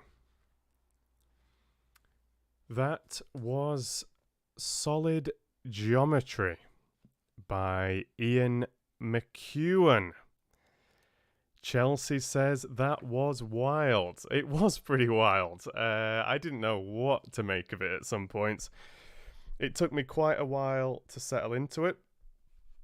And And as always, I'm sorry for the mistakes. There was quite a little bit of tricky language here and there. There was all sorts of words catching me out and bits of Latin and all sorts of stuff that I wasn't expecting.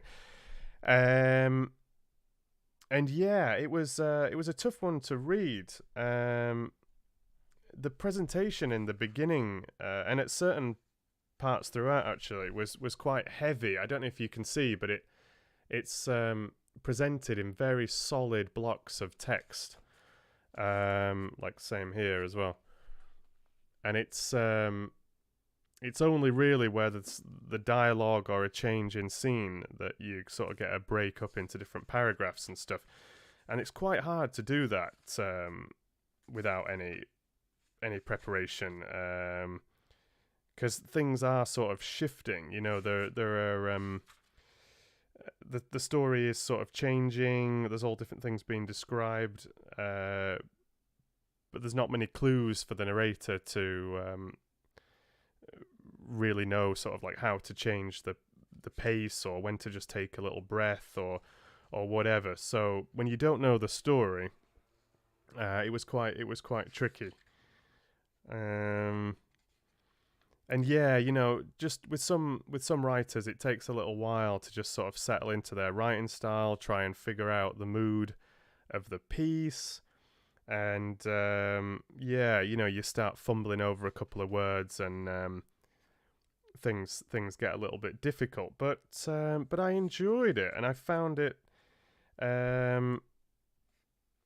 quite fascinating, really. A lot happened in a small period of time.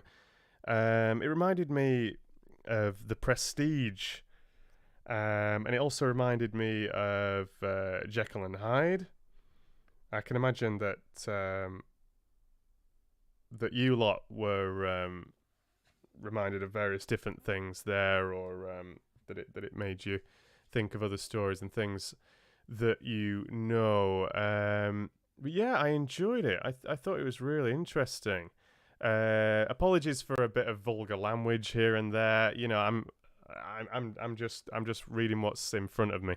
But that's quite refreshing in a way too. Actually, I don't read many stories like that, so that was interesting for me. I hope you enjoyed it. Michael says, "Wow." Christy says, "I'm not sure what to think." Amber says, "Wow, that was different." Mama Fox says, "Brilliant." Thanks, Mama Fox. Thank you very much, Chelsea, and thank you, Amber. It was certainly unique. Yeah, I'm happy to have read it actually. Yeah, it was very different, and I find this experience of just delving into short stories at random very stimulating, because it takes me a very long time to produce one of these more polished audiobooks, like the Lord of the Rings, for example. I basically spent pretty much about a week on each chapter. I probably spent far too long editing, but I used to prepare each chapter more and more, and a lot of work went into those. So it took many, many, many months to just produce a single book. So it's you get very involved, you get very immersed in the story, the writing, but equally you're getting a lot of the same. You're not sort of expanding your horizons, and that's one reason why I've always really wanted to have a number of projects on the go at once. I think sometimes I've had too many plates spinning. I used to have maybe 4, 5, 6, 7 different things that I was working on at the same time. But a lot of that, like especially when I was first starting out as a narrator and as an audiobook producer or whatever, a lot of that was for my own development and stimulation. Like I didn't want to get bored, and I didn't want to get too sort of just ingrained in one particular style of reading, one particular sort of creative mindset, one particular author's style of writing, one particular genre or whatever. So yeah, I've always very consciously mixed it up a lot and enjoyed working on multiple different things. But still, even if I'm working on Sherlock Holmes and a Little Princess, and maybe like some fairy tales here and there in a live stream, it's still quite a narrow area that I'm sort of focusing on for a number of weeks or months.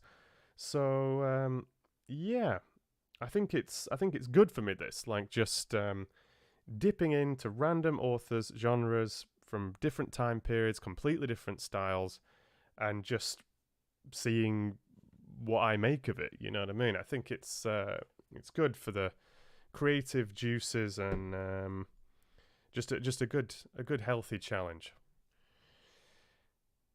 Um,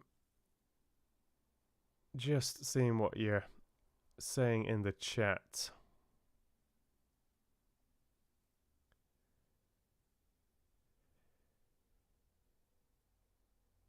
Yeah, there was a lot going on.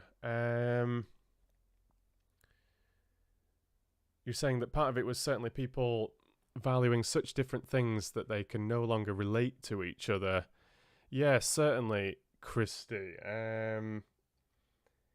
Yeah, they lived extremely separate lives, didn't they? Maisie and the husband, despite them living together, and they'd obviously drifted apart. And the husband had become very much obsessed with the diaries of his great grandfather. It reminded me a little bit of is it Number 13 with Jim Carrey, where he just becomes completely obsessed with all these sorts of codes and things.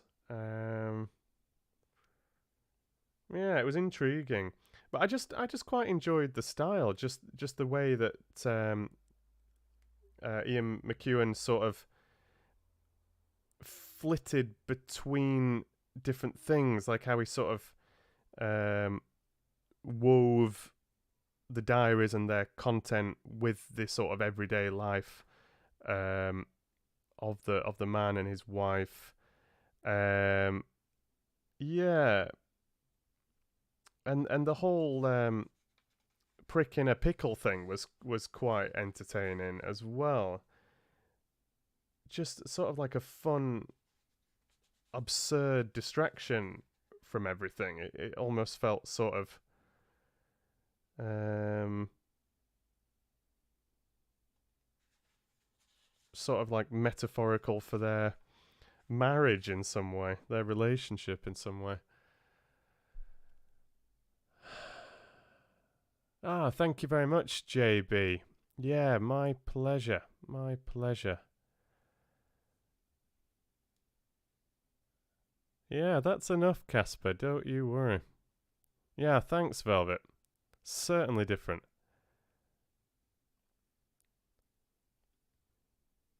Yeah, yeah. Agreed, Christy. I appreciated that as well. He's saying how the author captured the subtle physical cues between a couple who are so used to each other. Yeah. Yeah. Solid geometry. It's just up on the stream there, Chelsea. I try to remember to always write what we're reading up on the stream. Yeah, thanks, Michael. Thanks very much. Yeah, I'm really hoping to do this for a few consecutive weekend streams. You know, read 2 or 3 of these stories picked out by the number generator and by your votes, and we just see what we find. Made into a short TV film. Yeah, was that what I came across, or was it the blush that I came across? No, it was the film that I came across. Yeah, I read that out on the wiki for it. I think it was Christy. Ah, nice to hear it, Mohammed, and welcome to the stream. Nice to have you here. Cheers, Ada. Cheers. 1,001 nights. I don't know that. I'll make a note of it, Velvet.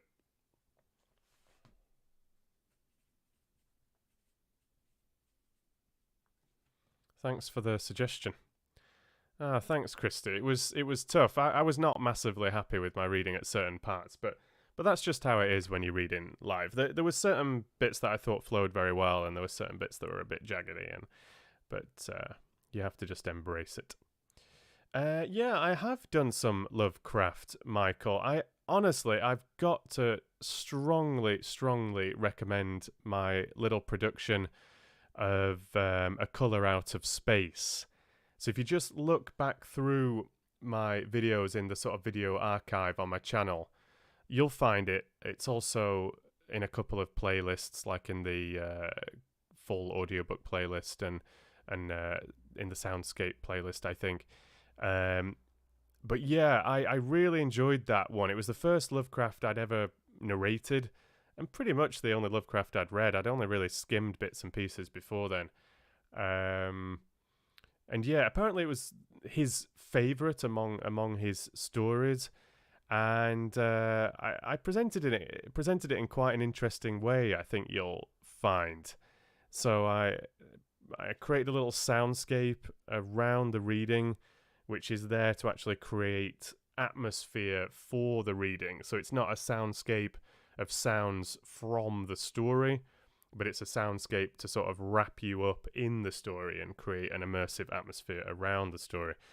And it's presented in character, so I add a little bit of my own words before the reading and a little bit after, and you'll see there's an image up on screen which your character is, that's supposed to be your first person view of the room that's around you, and it all sort of ties into the little intro and ties into the story and everything. So yeah, I really recommend that one. I was very satisfied with it when I produced it at the end of last year. So yeah, A Colour Out of Space, HP Lovecraft. You can find it on my channel. Really recommend it.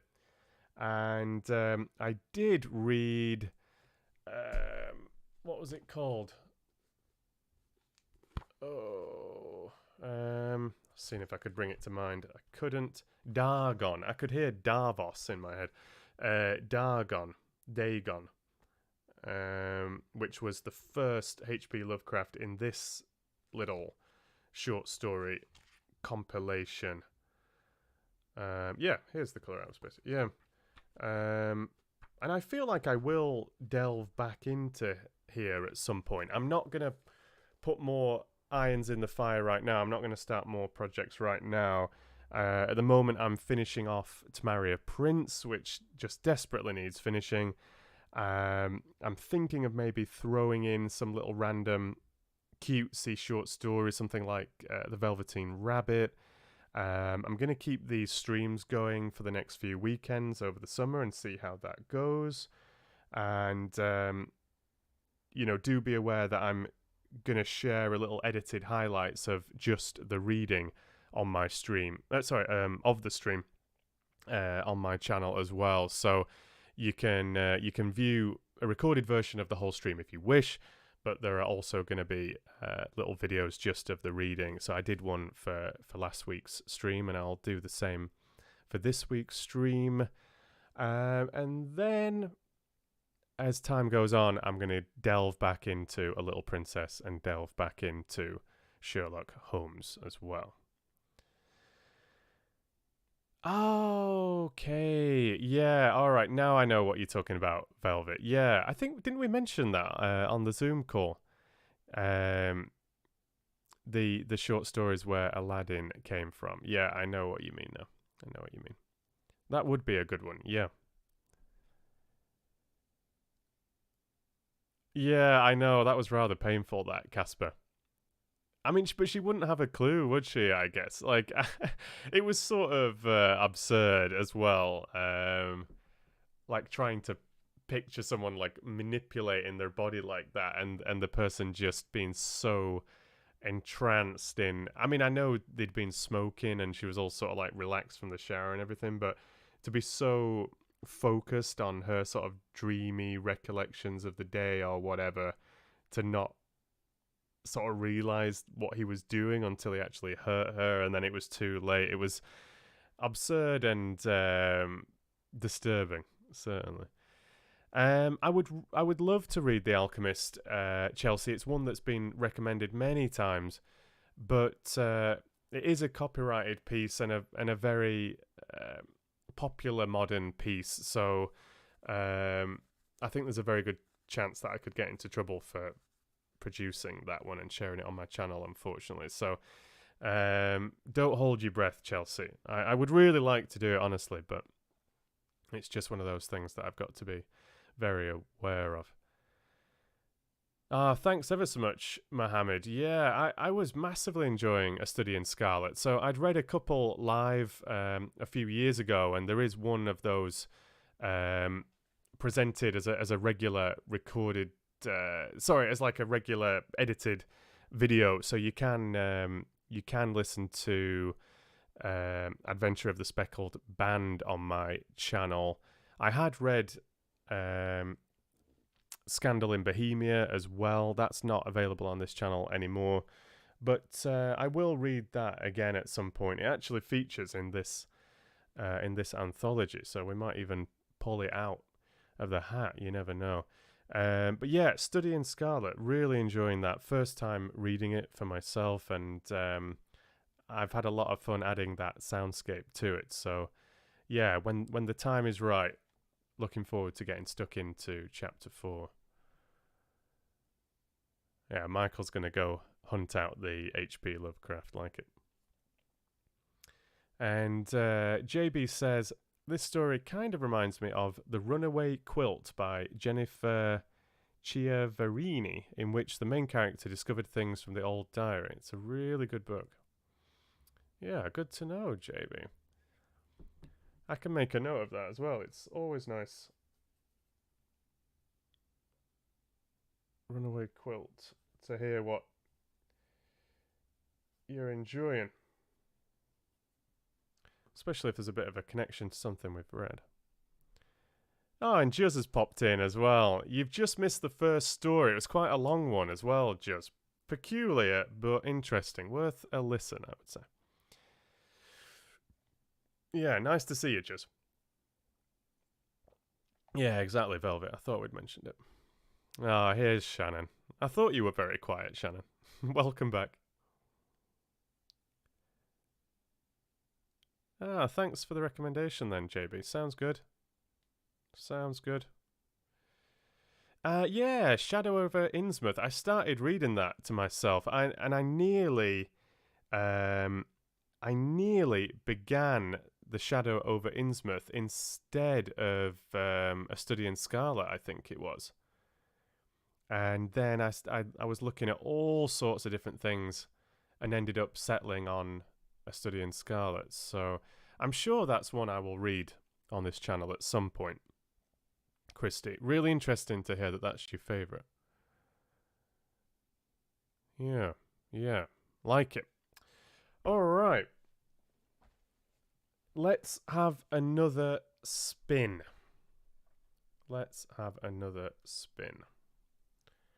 I think I'll just have a quick toilet break, and then I'll spin the wheel and we can vote for the second story. I think I'll only do 2 today. It's incredibly warm in here, very uncomfortable.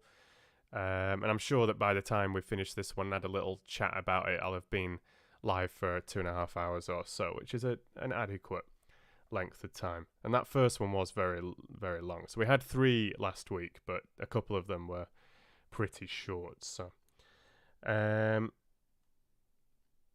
what does my little be right back sign look like? I can't remember. Oh, okay, yeah, gets the job done. All right, yeah, I'll be back in literally just a couple of minutes, and yeah, we'll spin the wheel, see what we get. All right, see you soon.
Hello.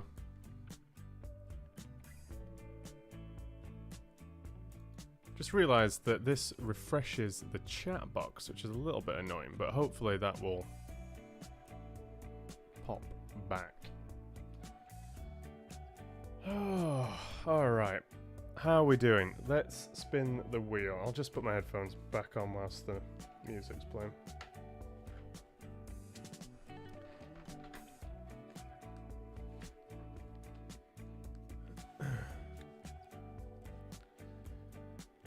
Oh yes, very chill. Okay.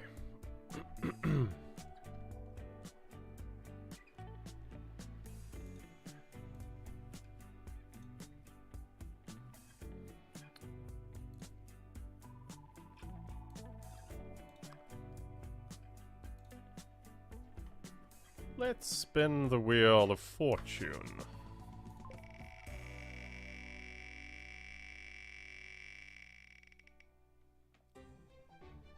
One, 5, 15.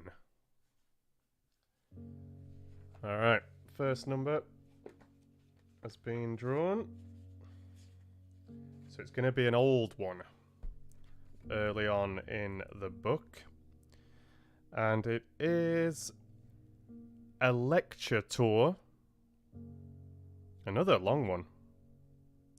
A lecture tour by Knut Hamsun.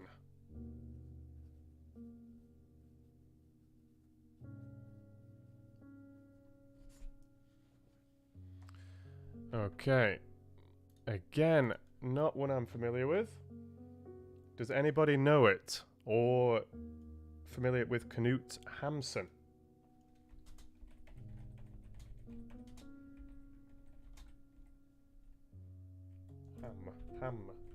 Hamsun. Oops.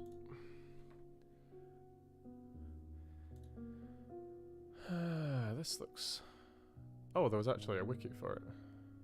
Let me go here. Someone describing it as a hilarious short story. Norwegian writer, awarded the Nobel Prize in Literature 1920. Considered to be one of the most influential and innovative literary stylists of the past 100 years.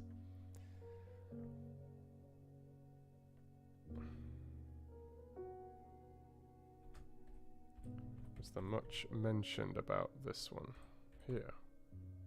No. Right.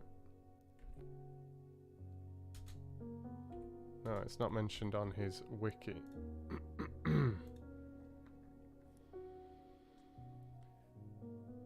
Hilarious story about a man of literature, likely the author Knut Hamsun himself, who is out to give a lecture on a literary figure that no one wants to hear about. What is revealed is that he was presumptuous, a master in literature, and had unrealistic ideas about people and their tastes. The protagonist in the story comes to the town of Drammen, which is located in Norway. He wants to give a lecture on a 19th century Norwegian literary figure, namely Alexander Kielland. The short story goes on to tell how the protagonist fails to give a lecture on literature and instead manages to make false claims about some wild animals while being drunk on brandy. Okay, I won't read the last little bit.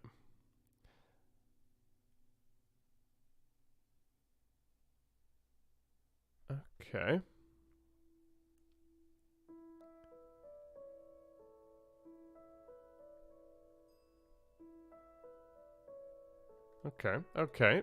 Okay, sounds interesting. Ah, thank you, Casper. Yeah, I didn't realise it reset the chat box. It's a bit annoying. Ah, welcome, Santosh. Welcome. So, anyone familiar? Anyone familiar with Knut Hamsun or a lecture tour? I'm just going to have a look what's been written in here about Knut.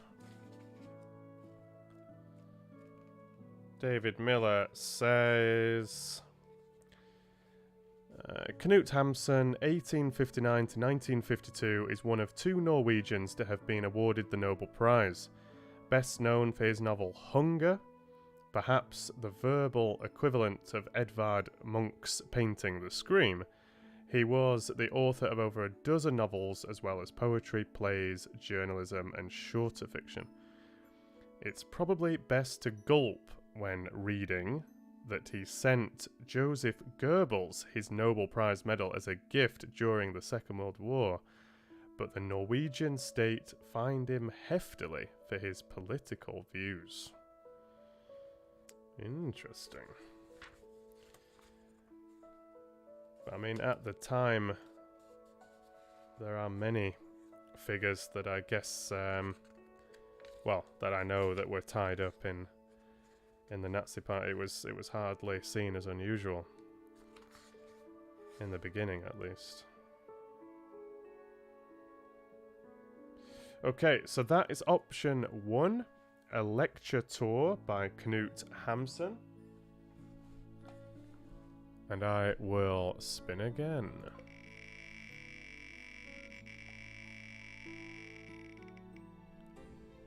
$84.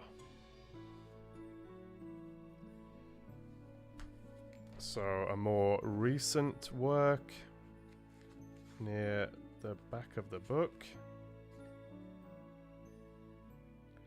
And that is Unseen Translation by Kate Atkinson.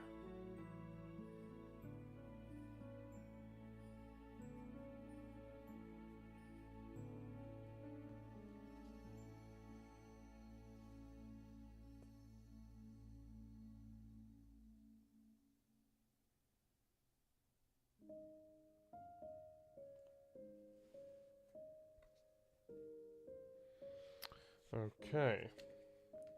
I'll just start with David Miller's bit first. 759. This is London Bridge, isn't it? This little song that was playing. I feel like we're getting a lullaby here. Interesting.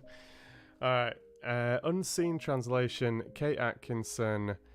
David Miller says, Kate Atkinson, born 1951, was born in York, close to my home. Studied in Dundee, I've been there a few times, and currently lives in Edinburgh, very lovely city. Her first novel, Behind the Scenes at the Museum, won the 1995 Whitbread Book of the Year, and began her career as one of the most popular and critically praised authors of her generation. Her other works includes Case Histories, One Good Turn, When Will There Be Good News, Started Early, Took My Dog, a series of novels featuring Jackson Brodie, some of which have been adapted for television, as well as the 2002 collection Not the End of the World, and most recently, Life After Life. She was appointed an MBE in 2011. If you don't have a unique voice, then you're not a writer, she once observed, saying about creative writing courses, I think you have to learn for yourself how to write. I think that's a bit how I feel about narrating an audiobook production. A difficult thing to teach, but definitely things you can learn from others. Alright, see if there's anything online just easily attainable on Unseen Translation.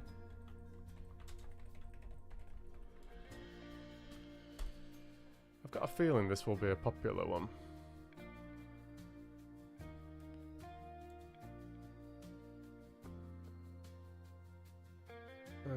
It's just a little thing here. So this is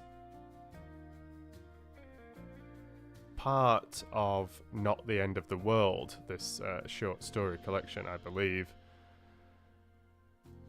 mostly set in Scotland and is an experiment in magic realism. And it says, Missy has just become nanny for Arthur, the 8-year-old son of glamour model Romney Wright, and the lead singer of a rock band. Is that Boak? Or Boak? Boak? Bork. It's like the English language is impossible to predict sometimes if you don't know the word.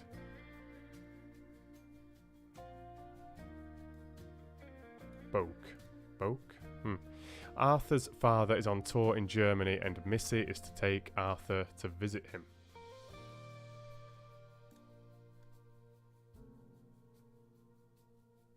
Yeah. There's a mention of parallel universe here. Definitely some magical theme I'm expecting. Not sure, but... Okay, any thoughts at all? You're very quiet, Fox fans. You're very quiet indeed. So anybody familiar with either of those? I'm guessing not, with no one mentioning anything. So Unseen Translation, Kate Atkinson, a lecture tour, Knut Hansen. Please vote. Please vote. I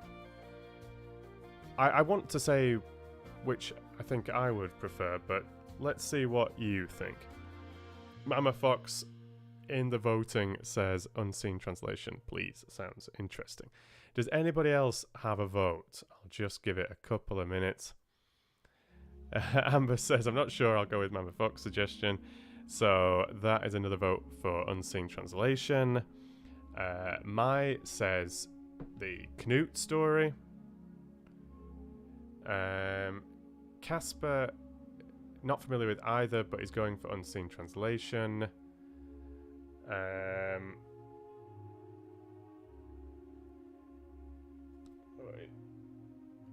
Yeah, Shannon goes a lecture tour. Velvet also on that side. Christy is saying Unseen Translation. Any more votes? Any more votes? So either Unseen Translation or a lecture tour.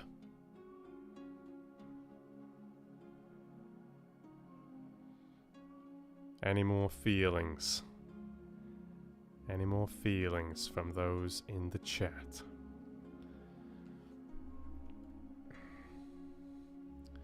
Oh, you're very welcome, Jody. 2 a.m. Yes, get some sleep. And you vote for Unseen Translations as well. Thanks for the vote. Appreciate it. Appreciate it. Any more votes?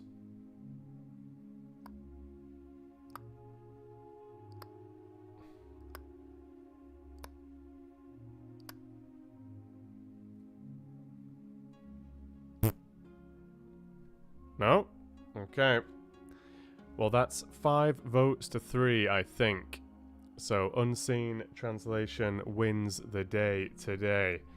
But, remember, if these numbers come out again, then they just auto-win. We don't even put it to the vote. So, there is a chance that a lecture tour will be back.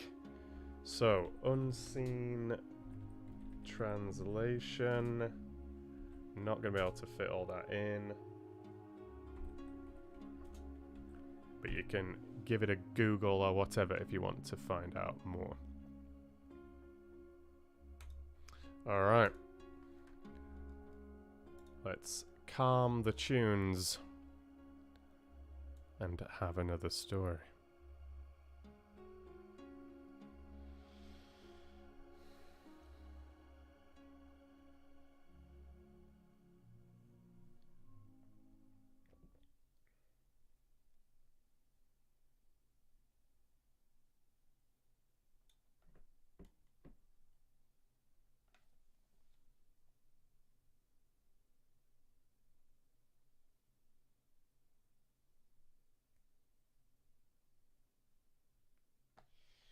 Yeah, interesting. It starts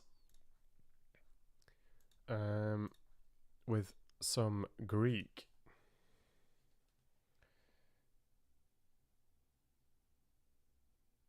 I'm guessing the name of this little hymn is Unseen Translation. I don't know if my webcam can pick this up. It's not great at text, like close text, but you'll see it here. And then there's the English translation here. So this is where I will begin.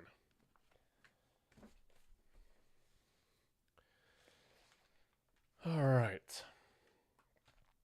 Thank you for being here, everybody. Let's see what we make of this second story, which will be Unseen Translation by Kate Atkinson.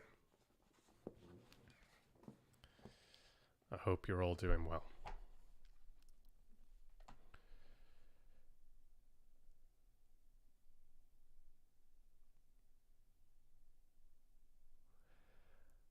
I sing of Artemis, whose shafts are of gold, who cheers on the hounds, the pure maiden, shooter of stags, who delights in archery.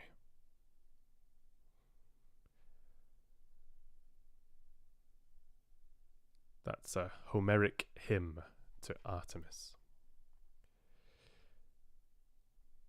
They had managed an entire afternoon in the bird gallery. From egg to skeleton, from common to extinct, from flightless to free, Missy and Arthur were on familiar terms with the avian world. "Can we come back and do mammals tomorrow?" Arthur asked. "If you like. There are a lot of them, though, remember? You might want to subdivide them into categories." "There were a lot of birds. We didn't subdivide them." "True." Missy believed that knowledge was best taken in small, digestible portions. Museums and galleries, in her opinion, were full of people wandering listlessly from exhibit to exhibit, their eyes glazed over with too much information and not enough knowledge. "It's an established neurological fact," Missy told Arthur. Missy believed in using long words with children whenever possible. "That window shopping and museums are the two most tiring activities for the brain. A chronic insomniac could probably come into the Natural History Museum and fall asleep before he'd got past the Diplodocus in the central hall." Arthur yawned. "I've noticed you're very suggestible, Arthur." "Is that bad?" "No, it's a good thing. It makes my job much easier. Just make sure it's me that you take suggestions from, not someone else." The words, "like your mother," remained unspoken, but understood between them. The Natural History Museum was closing, already echoing with emptiness and a promise of the secret life it led when no one was there. Missy imagined the birds shaking out their feathers and shuffling from one stiff leg to the other, cracking neck bones and easing off flight muscles. Diplodocus himself gave a little tidal tremor along the vertebrae of his huge backbone, as if warming up for a leisurely evening stroll. They took no notice of him. Missy never bothered her charges too much with dinosaurs. She thought children, not to mention parents, were far too obsessed with them already. Outside, the threat of summer rain had darkened the South Kensington sky to an otherworldly purple. "Are we going home?" Arthur asked, rather indifferently. "No, we're going to Patisserie Valerie for hot chocolate and cake, unless you don't like that idea." "Ha ha." Missy and Arthur had spent Arthur's school holidays picking and choosing from the capital's smorgasbord of culture.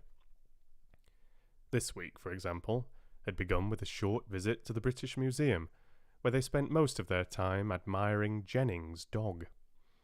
followed on Tuesday by a Mozart string quartet at the Wigmore Hall. Wednesday was Shakespeare in the Park. As You Like It. Very good, in Arthur's opinion. And yesterday it had been the 18th century rooms of the National Gallery.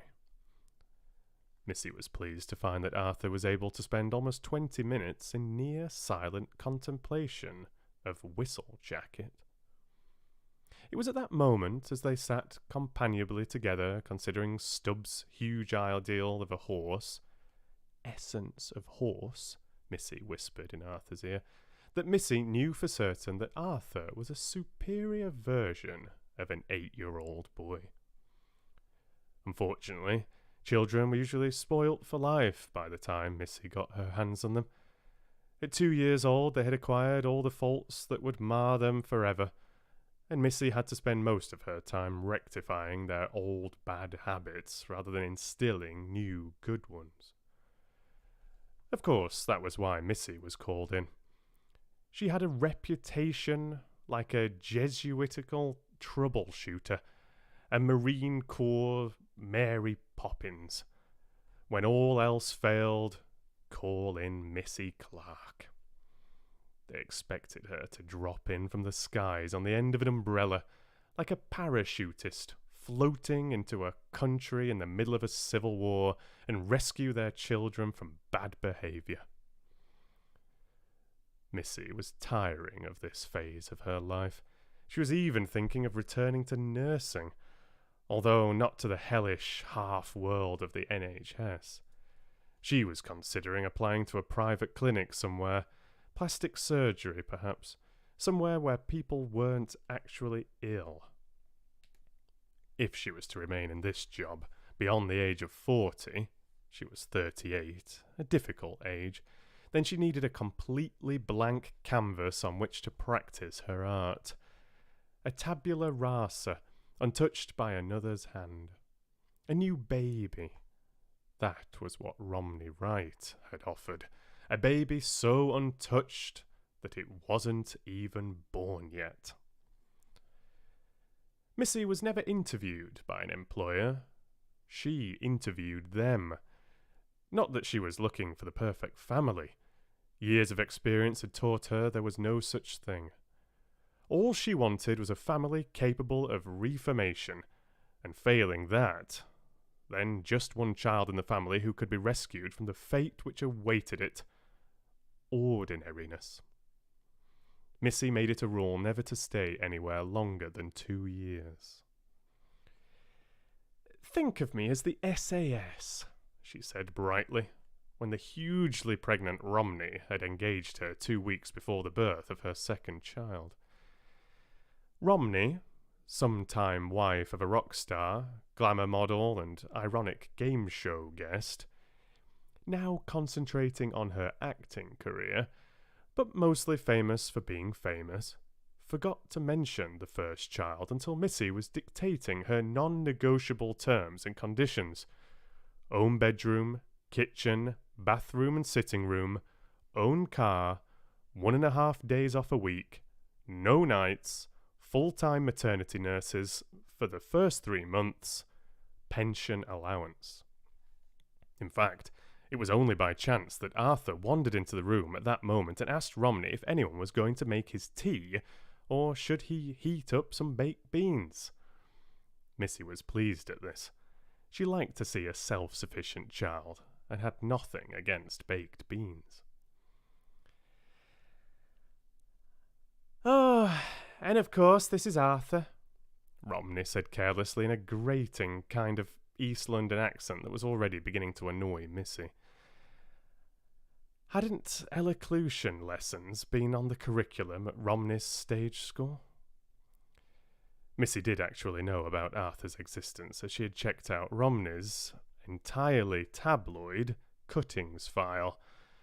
My love for my little boy, my single parent hell, and so on, before arriving at Romney's Primrose Hill house. "This is the new nanny, Arthur," Romney said. "Oh," Arthur said, raising surprised eyebrows. Missy liked a child who didn't speak when he had nothing to say. Missy, Missy said to Arthur. Missy? Romney repeated thoughtfully. What kind of name is that? A nickname my father gave me. It stuck. Right. Well, Arthur's called Arthur because his dad was into, like, Camelot and all that stuff. I think it's a very good name, Missy said, smiling encouragingly at Arthur. It's a bit old-fashioned, though, isn't it? Romney frowned.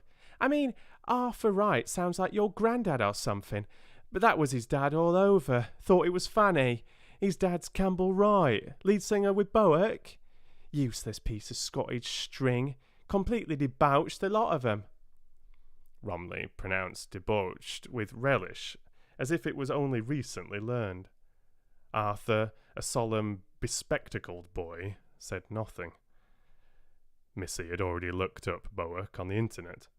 Romney was surprisingly accurate in her choice of vocabulary. Bowick were debauched. In photographs, they all wore Second World War gas masks, so it was impossible to see if Arthur looked like his father. He certainly didn't resemble his mother, at least not in any major particular. Perhaps in the wall of an ear, the oval of a nostril. Nothing too relevant. What would you have called him? Missy asked, intrigued by the idea that you could be the mother of a child and not name it. Zeus, Romney said, without hesitation. Zeus? King of the gods, Romney explained helpfully. Arthur looked at Missy with absolutely no expression on his face. Missy liked a child who kept his own counsel. He wears glasses, of course, Romney sighed. Arthur, not Zeus, obviously. When I was a kid, she carried on, when neither Arthur nor Missy had anything to add to this observation, if you wore glasses, you were like Specky Four Eyes or Double Glazing. But now it's cool, like because of Harry Potter. And that kid in that Tom Cruise film. Oh no, maybe not him. I don't think that kid was cool, was he? Of course, Campbell was very romantic then. Now he's a wanker, but you should have seen our wedding. He planned it all himself, in a ruined castle. I rode over the drawbridge on a white horse, and when we were pronounced man and wife, although it wasn't really a vicar, it was more of a shaman kind of bloke, they released butterflies, hundreds of butterflies over our heads. It was really something. I never thought... Missy stood up abruptly. She could see that Romney was a talker. I have to go now, she said. When would you like me to start? Tomorrow, Arthur said promptly. Missy was pleased to hear that he spoke a more civilized form of the English language than his mother. He's a funny one, isn't he? Romney said, for no particular reason. Missy allowed Arthur 2 cakes with his hot chocolate. She understood that sometimes one simply wasn't enough. What do you think she'll call the baby? Arthur asked. Who are we talking about? The cat's mother? Wipe your fingers. You know who I mean. I bet it's something stupid. Romney had been delivered of a baby girl the previous day, and Missy and Arthur had visited her that morning in the hospital, in the private maternity wing, and split open rather than... Romney had been delivered of a baby girl the previous day, and Missy and Arthur had visited her that morning in the hospital, in the private maternity wing that was like a 5-star hotel.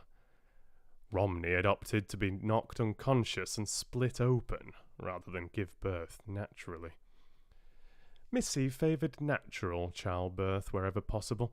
She thought it was character-forming for a child to have to fight its way into existence.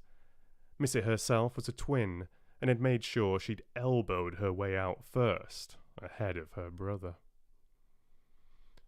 The father of Romney's baby was a multi-millionaire, Swiss-born financier who had led an impeccably boring life until a lifelong interest in West End musicals had led him to bankroll a doomed stage version of Charlotte Bronte's Villette, in which Romney had a small and surprisingly naked part. In a moment of champagne and cocaine-fueled incontinence at the opening night party, the Swiss financier had found himself in a backstage dressing room toilet having frantic sex with Romney, a fact which he subsequently vehemently denied when it became tabloid knowledge. "I am a love god," Otto shouted in our steamy sex session. Romney was now looking forward to the DNA test to see just how wealthy Otto's seed would prove. "I'm glad it's a girl," Arthur said, finishing off his second cake. Both his chosen cakes had been chocolate. "I like girls. Do you know I used to have a male nanny once?" "And? Was he all right?" So. He was Australian." "How many nannies have you had, Arthur?" "5, I think." "Why do they leave?" "Not because of you. You're not a difficult child." "Thank you." "What about the last one, my predecessor?" Arthur shrugged. "What does that mean, the shrugging?" Arthur stood up and piled their dirty plates neatly. "We should go. The tube's going to be packed." The rain held off as they walked to the underground. Missy thought it was important for a child to use public transport, to suffer dreary queues and biting winds.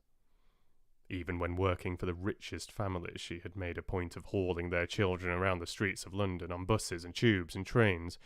She believed stoicism was a virtue that was badly in need of reviving.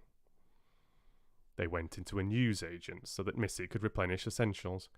She was never without elastoplasts, safety pins, first-class stamps, tissues, extra-strong mints, Nurofen, cough sweets, Calpol, bottled water.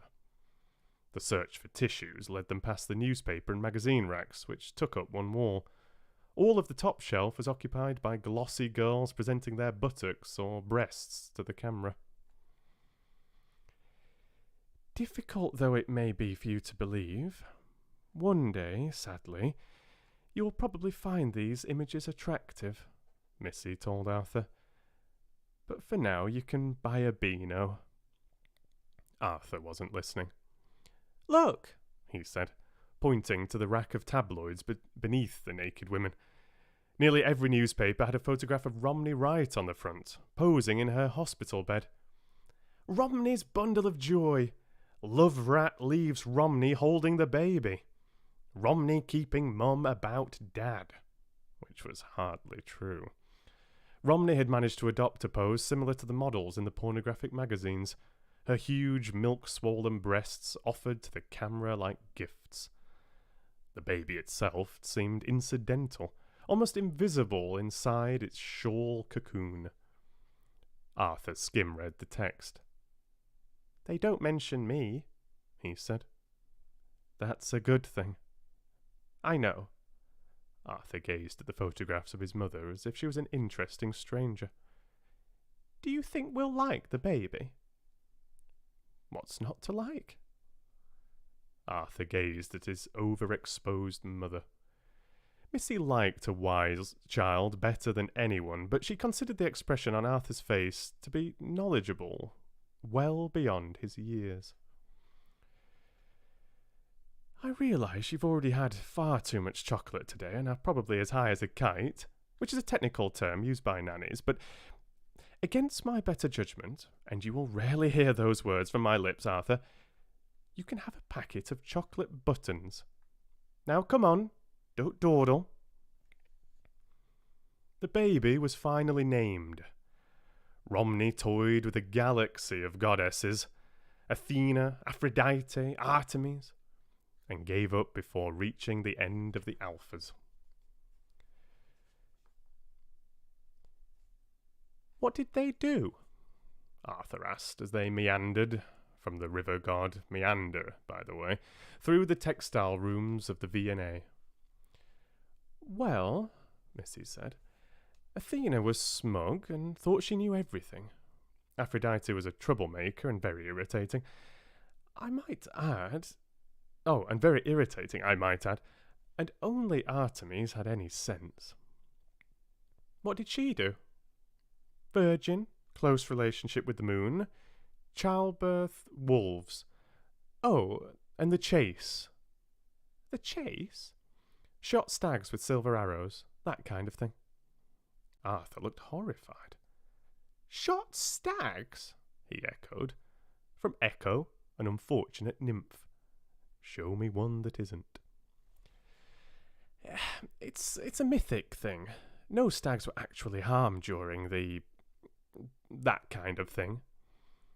Romney had offered the choice of name to Arthur, but reneged when he opted for Jane, a name far too plain for Romney's tastes. In the end, she went for world geography. Romney's sister, Jodie, had a child called Africa, and her friend Lily had a baby called India, so Romney decided on China for Arthur's sister. Like collecting countries, she said to Missy. They'll be like NATO or something when they grow up. It could have been much worse, Missy said to Arthur. Belgium, Luxembourg, New Zealand, Gibraltar, Uzbekistan. The list of worse is endless. That's not grammatical, by the way. China, although in no way Chinese, was as delicate as porcelain, with creamy skin and a rosy blush on her cheeks. She was more robust than her name implied, but nevertheless received round-the-clock attention from a series of maternity nurses who themselves received round-the-clock attention from the nanny cam in the nursery. Romney had a monitor in her bedroom so that she could watch the nurse watching her baby. Otto's DNA had finally been forced to own up as the culprit. Kraut comes clean. China's mine. Much to Romney's relief, although he wasn't a Kraut, she said indignantly. Autumn came. The Primrose Hill household was running smoothly. Romney was sated with money and sex, the sex in the stocky form of a soap star. Arthur was as happy as an 8-year-old boy can be at school. Okay, I suppose. And China was a dream of a child. Even the tabloid photographers had stopped camping on the doorstep, and Missy was looking forward to the school break and some leaf-kicking time in London's parks with Arthur and the baby, when Romney suddenly announced that Arthur was going to visit his father for half-term. They have joint custody, Arthur explained over a boiled egg tea down in the huge basement kitchen. And when did you last see him? Arthur thought for a long time. 2 years, I think. You have to come with me, he added matter-of-factly. Why? Because he's on tour. On tour? Oh yeah, didn't I say? Romney said when Missy questioned her. BOAC are in the middle of, this huge world tour. Actually, I think they're always on it. Arthur's going to visit him when they're in Germany, flying into Munich, flying out of Hamburg at the end of the week. All the arrangements have been made by his publicist. You're going to... Oh, all the arrangements have been made by his publicist. You're going too. And I tell you what, I'm going to give you your own credit card. How's that? One more thing for the Kraut to pay for. He's Swiss, Missy reminded her. Same difference, Romney said. What about my hamster? Arthur asked Missy. We'll ask Africa to look after him. What about the baby? It's only a week, Missy said, and babies are almost indestructible, you know.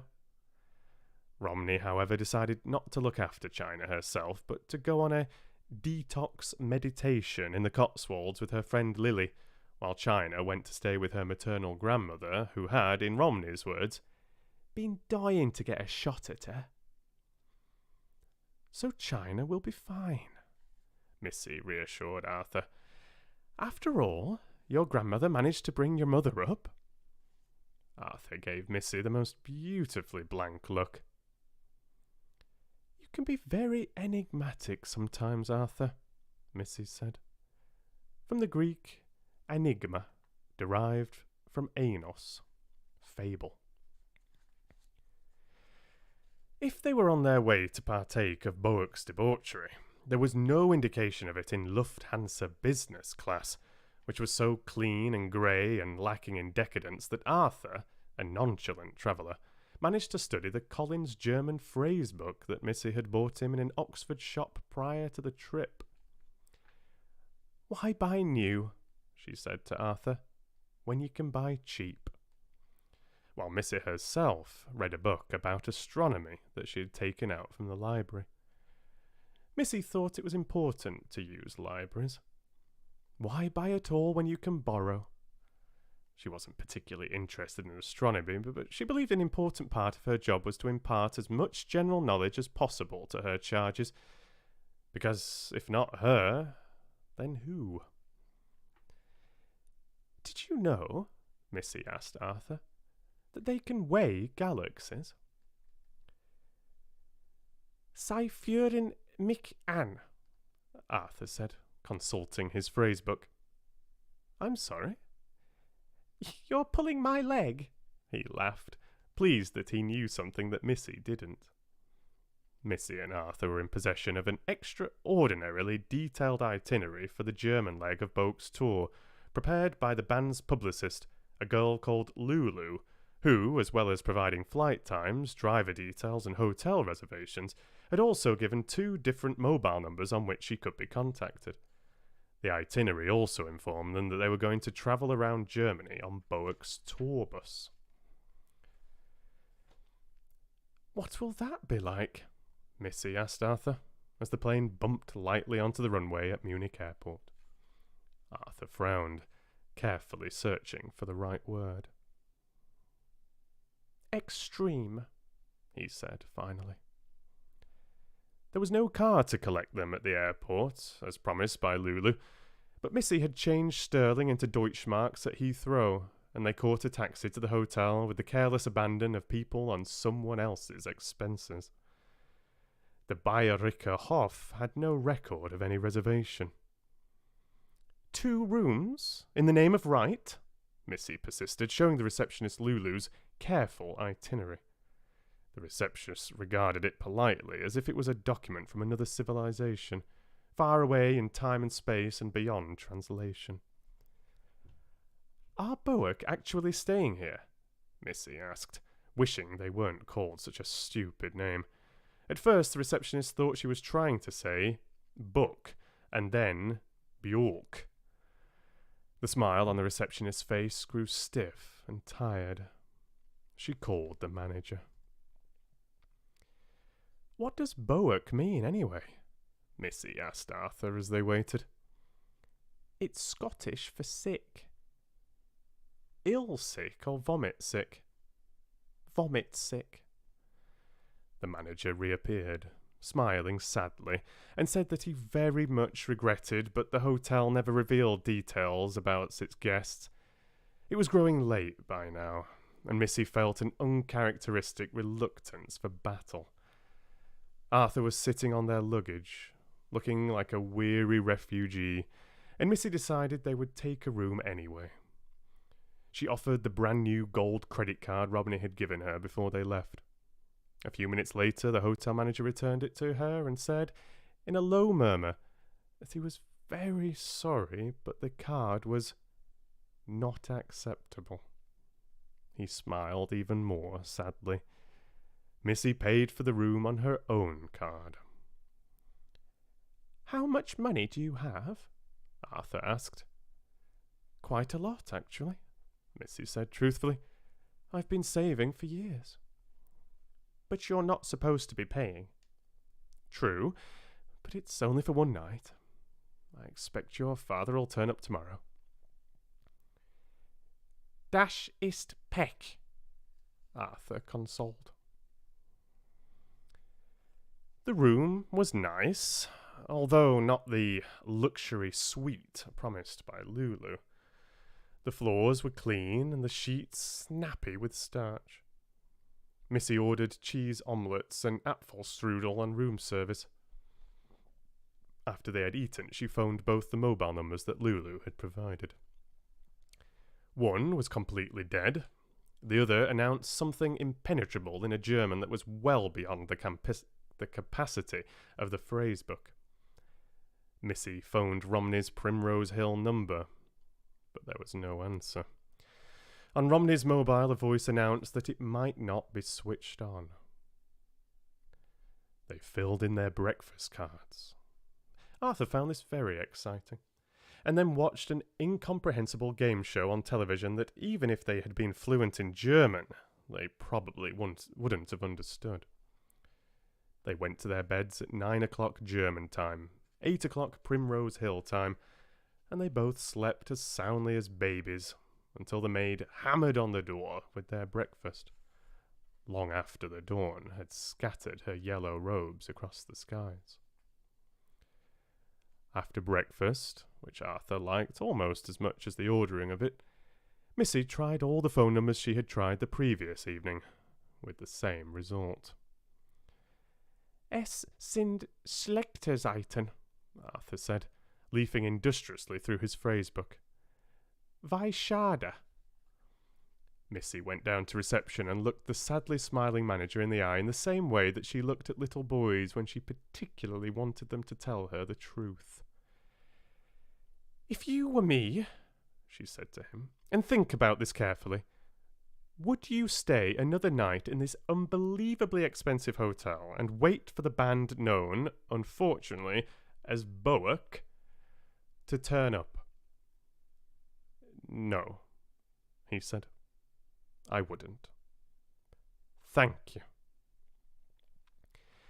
"Look at it this way," Missy said to Arthur. "Our flight from Hamburg isn't for another week. We have enough money, even if it's mine, and we are in one of the great cultural cities of Western Europe in the half-term holidays, so we may as well enjoy ourselves." They moved into a guest house on Karlstrasse, although they returned several times to the Bayerischer Hof to check that Boak hadn't suddenly materialized. "Hat jemand nach uns gefragt?" Arthur asked the sad manager. "No," he replied in English. They hadn't. They trekked to the Olympia Halle and discovered a tour poster slashed with a banner in large red capitals, declaring that Boak's concert was entfällt. "I think that means cancelled," Arthur said, without bothering to consult the German dictionary she had bought. Sometimes you have no choice but to buy. After that, they didn't bother returning to the Bayerischer Hof. Lulu and Romney remained unreachable by all means. "Perhaps we're dead," Arthur suggested, "and we just don't know it. I think that's a rather fanciful explanation," Missy said. In accord with Missy's beliefs, they visited museums and galleries in moderation. The Forum de Technik, but only the planetarium. The Deutsches Museum, but only the coal mine. The Alte Pinakothek, but only pre-16th century paintings. Arthur stayed awake for the whole of the BMW Museum. He wasn't an 8-year-old boy for nothing, but was asleep on his feet within minutes of going into the Residence Museum. The Frauenkirche and the Peterskirche had much the same effect on them. An expedition to the Schloss Nypenburg might have been more of a success if it hadn't rained so much. Their favourite museum exhibit was a chance discovery, a stuffed creature in the oddly named Jagd- und Fischerei Museum. Hunting and fishing, Arthur supplied helpfully. The Wolpertinger was a curious Mittel-European chimera, a mix of rabbit, stag, and duck, plus something less definable and more frightening. Distantly related to the rare wolfkin, Mrs. said. Bavarian primeval creature. Arthur read from the guidebook the sad hotel manager had given them on their last visit to the Bayerischer Hof. In truth, neither of them was much in the mood for history and culture, and they spent a lot of time wandering in the Englischer Garten or drinking hot chocolate. Every day at midday they went and stood ritualistically in front of the Glockenspiel on the Nausch Rathaus. My German is non-existent. I feel like I should be able to pronounce this. It can't be news. Nausch Rathaus, and watched for all the brightly coloured figures to make their rounds. "What did happen to your last nanny?" Missy asked as they waited for the Glockenspiel to start. Arthur made a pinched sort of face. "What?" Missy encouraged. "She was murdered. She killed herself. She came back as a ghost and wandered round a lake. Fell in love with the master who had a mad wife in the attic and who became hideously disfigured in a fire." "You're not supposed to talk like that to 8-year-olds. "Sorry." "She left." "Left?" "Left. She said she wouldn't leave, and she did. And I liked her." Arthur stuck his hands in his pockets and angrily kicked an imaginary stone on the ground. "I liked her, and she promised she wouldn't leave, and she did. And you'll leave." His face began to quiver, and he kicked the ground harder. His shoe was getting scuffed. Missy tried to touch the small shoulders, heaving with suppressed tears, but Arthur grew suddenly hysterical and shook her off. "You'll leave just like she did," he screamed. "You'll leave me, and I hate you. I hate you, I hate you, I hate you." "Arthur." "Shut up, shut up, shut up," he yelled, so wound up now that he could hardly breathe, and several passers-by regarded with curiosity the small English boy struggling furiously to escape his mother's grip. "It feels as though we've been away for years," Arthur said when the cab dropped them off at Munich airport. "I know. Do you think anyone's missed us? Can you see the Lufthansa sales desk? Over there." Arthur, Missy was relieved to see, was quite calm today, although his eyes were still red from crying. He had sobbed for hours, long after Missy had got him back to the Karlstrasse guest house, long after she had put him to bed with milk and honey cake offered by the sympathetic proprietress. "Die Kinder," she sighed, as if to be a child was the worst thing in the world. Arthur had finally fallen asleep, flushed and tear-stained, clutching onto Missy's hand. "I don't hate you, you know," he said with a grief-stricken hiccup. "I love you, really." "I love you too," she said, kissing the top of his head. "And I promise I won't leave you, and I never break promises. Ever." "You'll leave me one day, though," she added softly, when Arthur was asleep. They waited in the queue at the ticket sales desk. The airport was hot and incredibly busy. So many airlines, so many destinations. Arthur read them off the departure board. "Paris, Rome, Lisbon, New York, London Heathrow." "I think we should have bought these tickets earlier," Missy said, looking uncharacteristically distracted. Arthur yawned extravagantly.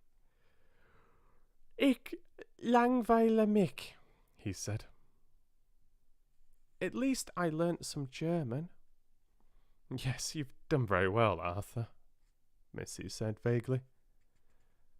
"Are you all right?" The Lufthansa sales clerk regarded Miss's request for 2 single tickets to Hamburg with solemnity. She would gladly sell her them, she said. but all the Hamburg flights were full until that evening. Did she still want to go? How about London? Missy asked. I can get you on the next flight to Heathrow, the sales clerk said, but not sitting together. It will be quicker for us to just go straight home, Missy said to Arthur. Hmm? Arthur said. Missy thought about buying a ticket for London. She thought for rather a long time, so that the sales clerk grew agitated because of the long queue snaking and coiling and knotting behind Arthur and Missy. Arthur, Missy said finally, have you ever been to Rome? I don't think so. I can get you on a connecting flight to Rome leaving in half an hour, the sales clerk said hopefully. A lot of museums in Rome, Arthur said. A lot, Missy agreed. And there are other places too, Arthur said. Oh yes, Missy agreed. There are many places, so many places that you need never come back to where you started from. Which was Primrose Hill, Arthur said. He tugged at Missy's hand. What about China? China? The sales clerk asked, looking agitated. Don't panic, Missy said to him. From the great god Pan, now dead, thank goodness. I don't know about China, Missy said solemnly to Arthur. I'm afraid her fate may be to stay with Romney. You're going to have to hurry, the sales clerk said. The gate will be closing soon. They ran. They ran so fast Arthur was sure they were going to take off before they even got on the plane. Missy pulled him along by the hand, and when he looked at her feet, her sensible leather boots had turned into silver sandals, and he wondered if that was why they were able to run so fast. The airport tannoy stopped announcing that passengers for Dusseldorf should go to the gate, and instead broadcast the rousing sound of a hunting horn. For a few dizzy seconds, Arthur saw the quiver of silver arrows on Missy's back, gleaming with moonshine. He saw her green, wolfish eyes light up with amusement as she shouted, "Come on, Arthur! Hurry up!" While a pack of hounds bayed and boiled around her silver-sandaled feet, eager for the chase.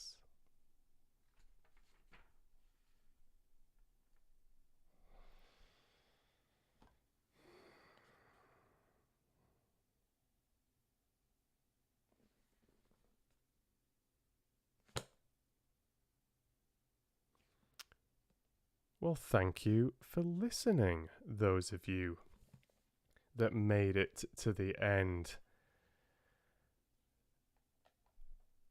Yes, that is the end of Unseen Translation. What did we make of that? An interesting little finish there. Arthur sort of predicted it, I guess, or had fathomed it some way. It reminded me of Donnie Darko. I saw a little bit of chat. Fem said, first time I make it to your live session live. Love your voice. Thank you for reading for us. Yeah, you're very welcome. Very nice to see you here. Welcome to your first live Foxy Book Club.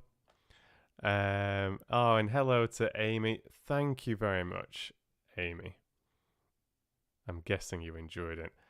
Hello, Alison. Glad you're still here. And Amber says, hate to leave in the middle of a story, but I'll catch the rest when you upload. Thanks for the fabulous and generous readings. You're absolutely the best. That's very sweet and kind of you, Amber. Thank you very much. I hope you have a good time with the rest of the story when you get caught up. Any thoughts on Unseen Translation? I enjoyed it, definitely. I think I just had fun with the reading. To be honest, I really just got into Kate's writing style. I thought it was very fun. There was lots of little pieces that were presented in brackets. Those were like little asides that I was dropping, little comments on words that had been used, or a little bit like J.K. Rowling does when she's mentioning headlines or some sort of maybe like a list of sweets in the sweet shop, or spells or something, and she has like these little asides with things in brackets that like the frogs popping in your mouth or whatever, but there was a lot of those, so I hope you sort of, without seeing it, could figure what was happening there and how it linked together and everything. So I'm guessing that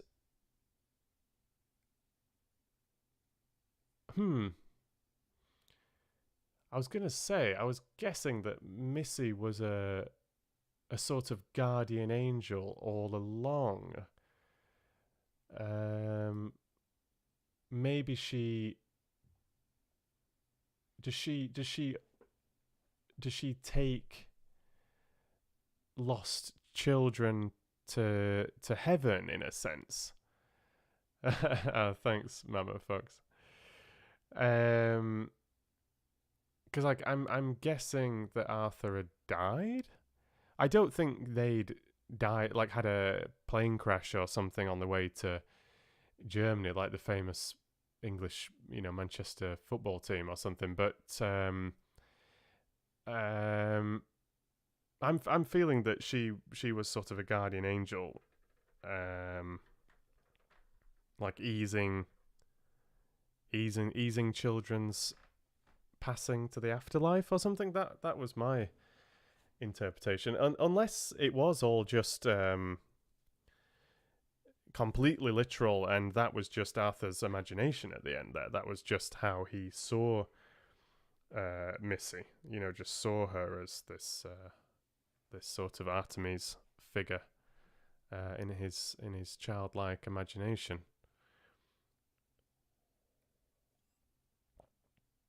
Are we all sleeping, Fox fans? There's a bunch of you here. I thought there would be a few more thoughts and reflections on that one. It was quite interesting, but I'm guessing a few of you might have nodded off. But if you do get caught up with this, if you're watching this later on, it's been recorded, and you're watching the replay, or you're watching this as an edited video or something, do share your thoughts on that one. I would love to know what you made of it. I really enjoyed it, to be honest. I think I'm quite tempted to look up some other of her works. I thought it was very nicely written.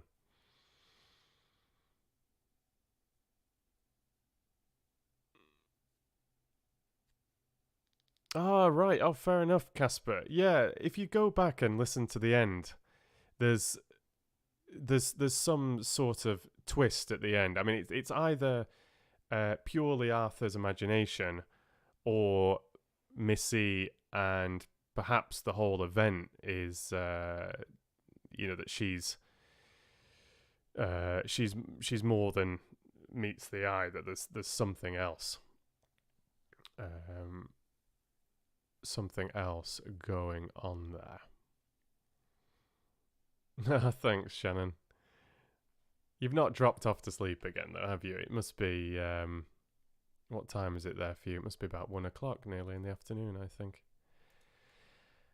But look, Fox fans, I've really enjoyed myself. I hope you've had fun with those 2 streams. I will love you and leave you and head off and let you have a good night's sleep if you're over in the east of the world. Hopefully have a pleasant evening if you're around and about in my time zone, or just have a good afternoon, have a good day if you're still pretty early on in your day.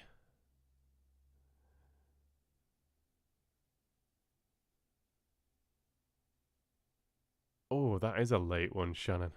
That is a late one. Yeah, I'm gonna read a little bit more on that one, I think, and see what other people out there thought about it all, what their interpretation was. But yeah, that was my feeling, that she was some sort of guardian angel, sort of taking these children and looking after them. It's strange though, because she was sort of seemingly she was confused by what was going on though, because she was trying those cards and those bookings weren't correct, which is around the time that Arthur said, "Oh, maybe we're dead." Interesting. Yeah. Especially with him crying about her leaving him. Yeah. That could have been that could have been the moment that Arthur had died, and that he was very awkward about talking about that particular incident, and that technically it was Arthur that left the child, not the nanny. Could have even been the nanny that killed him. Who knows? Or it could have been an accident or something. And yeah, maybe that was what Missy was meaning when she said, "But one day you will leave me." Maybe that's when she's sort of settled Arthur in the afterlife, sort of thing, like done her duty. And she said she never stays with children longer than 2 years. Maybe that's the longest it takes to make that journey or something like that. Interesting. I really liked it.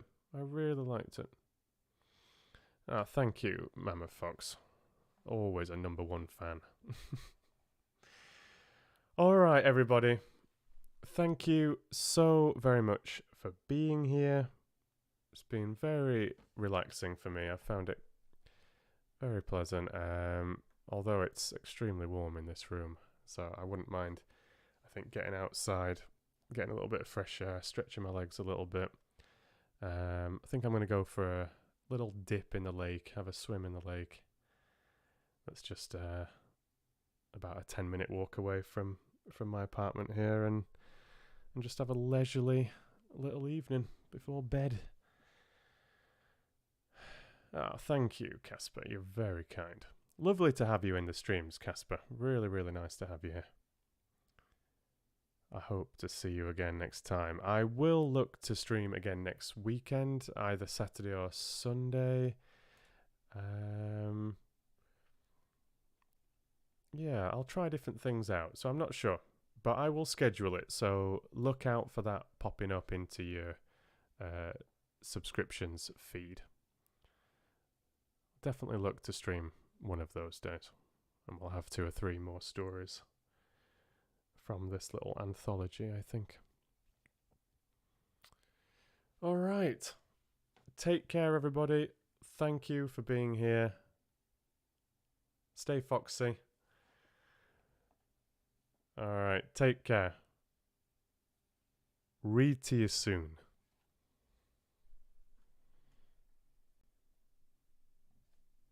Sayonara.